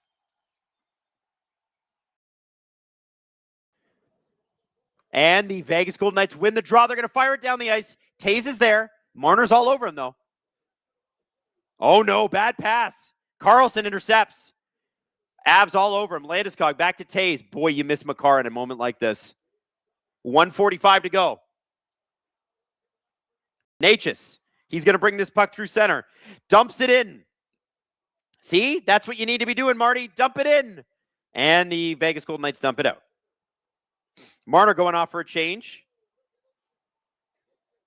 Necas gets the puck in deep again. Theodore there to get it this time. Puck around the boards. McNabb. Landeskog. Kadri's got it. Back to the point. It's Tays. Tays to Kadri. Back to Tays. Tays looking. McKinnon, of course. McKinnon back to Tays. Tays at the Canadian Tire sign, which is definitely not on the American screens. And there we go. Oh, shot. Oh, Tays was able to intercept what could have been a shot at the empty net. Shot in. The puck is loose. And Carter Hart, with 59.3 seconds to go, falls on that puck. And you have to think Colorado's going to call a timeout here to keep their best players on the ice. Landeskog, they're just showing right now, just fanned on it. Just fanned on it.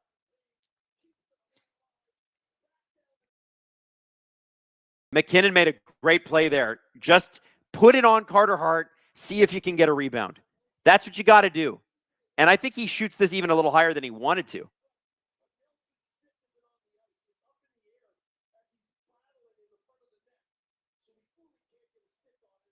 So they're not going to call a timeout here? Oh, they are. Yeah, of course they are. You know what? Give the Colorado Avalanche credit. They had a disastrous second period. They could have packed it up and went home. But Nathan McKinnon just won't let them. He just will not let them. They've had a sloppy game. Maybe they're a bit rusty. You can call it whatever you want to call it. They are not going to let this go quietly. Even if the Vegas Golden Knights walk away with this one, Colorado is sending a message that we are never out of it. This is going to be. Hayden says, I love seeing the head coach drop the play. Me too. Me too. I love it. I love it. This is a, man, I don't have a dog in this fight and my heart is pounding, like thumping out of my chest right now. I can't imagine what it's like to be a Vegas Golden Knights fan, to be a Colorado Avalanche fan. Why can't I not imagine it? Because the Leafs haven't been in the third round since 2002. It's been a damn long time. I was 12 freaking years old when that happened. Oh, I was 14. 14. Sedin Magic 15 says they're already at home, though. Oh, out front. McKinnon. He's got Tays open. Shot. Saved by Carter Hart. And Jack Eichel's going to fire this down the ice. And it's an icing call. Oh, no. No, it's not. Oh, my God. How did that happen? It was supposed to be icing. Nick Dowd is the hero. Nick Dowd beat the Avs down the ice. And this game is finito, children. Finito. How did the Colorado Avalanche allow Nick Dowd to beat out that icing? What happened? So Landeskog gets it. They shot it. It goes off of Dowd. Look at how far back Dowd is. How does nobody pick him up? Nobody picks him up? Oh, my God. Oh, man. That's rough. Dowd was, to me, the most underrated deadline pickup. He's been unbelievable. Unbelievable in that role. They've got him out there with a minute to go in the third period. I think the man is like 35 years old. I think they picked him up for like a third rounder. He's been awesome. He's been awesome. Makar would have caught him. You're right, Hayden. You're right. But Makar's not playing. You got to think Makar is watching this in just serious pain right now. Malinsky's going to get a shot here. That goes off another skate. No shots getting through. Shot by Burns. 20 seconds to go. Wow. I cannot believe Dowd beat him on that. I didn't know he had burners like that. Like, I've watched, Nick Dowd's been in the Eastern Conference forever. He's just been a cap, man. And he's just been guy on caps. I didn't know he could fucking go like that. Wow. Whoo. Wow. All right. Listen, Vegas fans, you got to embrace your role as the bad guys in these playoffs. And like I said, most of the time the bad guys win. Florida Panthers embraced it. They won. And there's going to be another shot here. I think 7 seconds to go. Wow. Blue White Flame says, fun fact, the expansion draft, Vegas had a choice between Nick Dowd and McNabb from LA, and they chose McNabb, and now they ended up with Dowd 9 years later. Isn't that funny? The game is over. Complete. Vegas Golden Knights stunned the Colorado Avalanche, and I mean this honestly, especially in the second period. They made the loudest arena the quietest arena. It sounded positively Scotiabank Arena Toronto in there in terms of how silent it was. The Vegas Golden Knights, the evil empire, the baddies, take game one. They know you don't like them, and they love that you don't like them. We'll see if they talk to the media tonight. I'm sure they will. Hi, Xavier says, I'm so happy that the Avs made it competitive. The only games I hate in the playoffs are the ones that are blowouts. I agree with you, man. I agree with you. Sedin Magic 15, the narrative is going to be they only lost because Makar was out, right? I don't think so. Guys, time to start taking the Vegas Golden Knights seriously if you haven't already. This ain't going to be a walk. This is a 7-game series. 7-game series. I'm telling you. So I will be back Friday night. Don't forget, Steve Dangle is here tomorrow night for the beginning of the Montreal-Carolina series. And if you thought Colorado looked a little rusty tonight, Carolina has sat for 12 straight games by the time game one starts. We'll see how they look. VGK702 says, we can be the bad guys from the scary movies. No matter how fast you run, we'll still walk faster. I like that, actually. I very much like that. I very, very much like that. Dude. Does Cale Makar come back on Friday? Does Mark Stone make an appearance? He was skating today. There's so many things in this series. So many things in this series. Anime Cowboy says, I can't wait for, can I redo my predictions on the next SDP? No, I'm happy with my predictions. I listen, I predicted from September, Colorado's going to win the cup this year. That's my prediction. I'm sticking with it. Anyway, listen, love you all. Going to let Hayden go to bed. I am also going to go to bed because you know what I'm doing tomorrow? I'm going to Hamilton, Ontario. And I'm going to go see the unveiling of the brand new Islanders affiliate in Hamilton. We believe they're called the Hamilton Hammers. We're not sure yet, but they're going to officially announce it at TD Arena in Hamilton. Brand new, fully renovated TD Arena in Hamilton tomorrow. So I will see you there if you're around. And if not, I will see you Friday night. Steve Dangle tomorrow. Producer Hayden, you rock, buddy. Thank you so much for everything. Thank you, chat, for being incredible. You guys were amazing. Gripper Nation, I'll see you in 48 hours.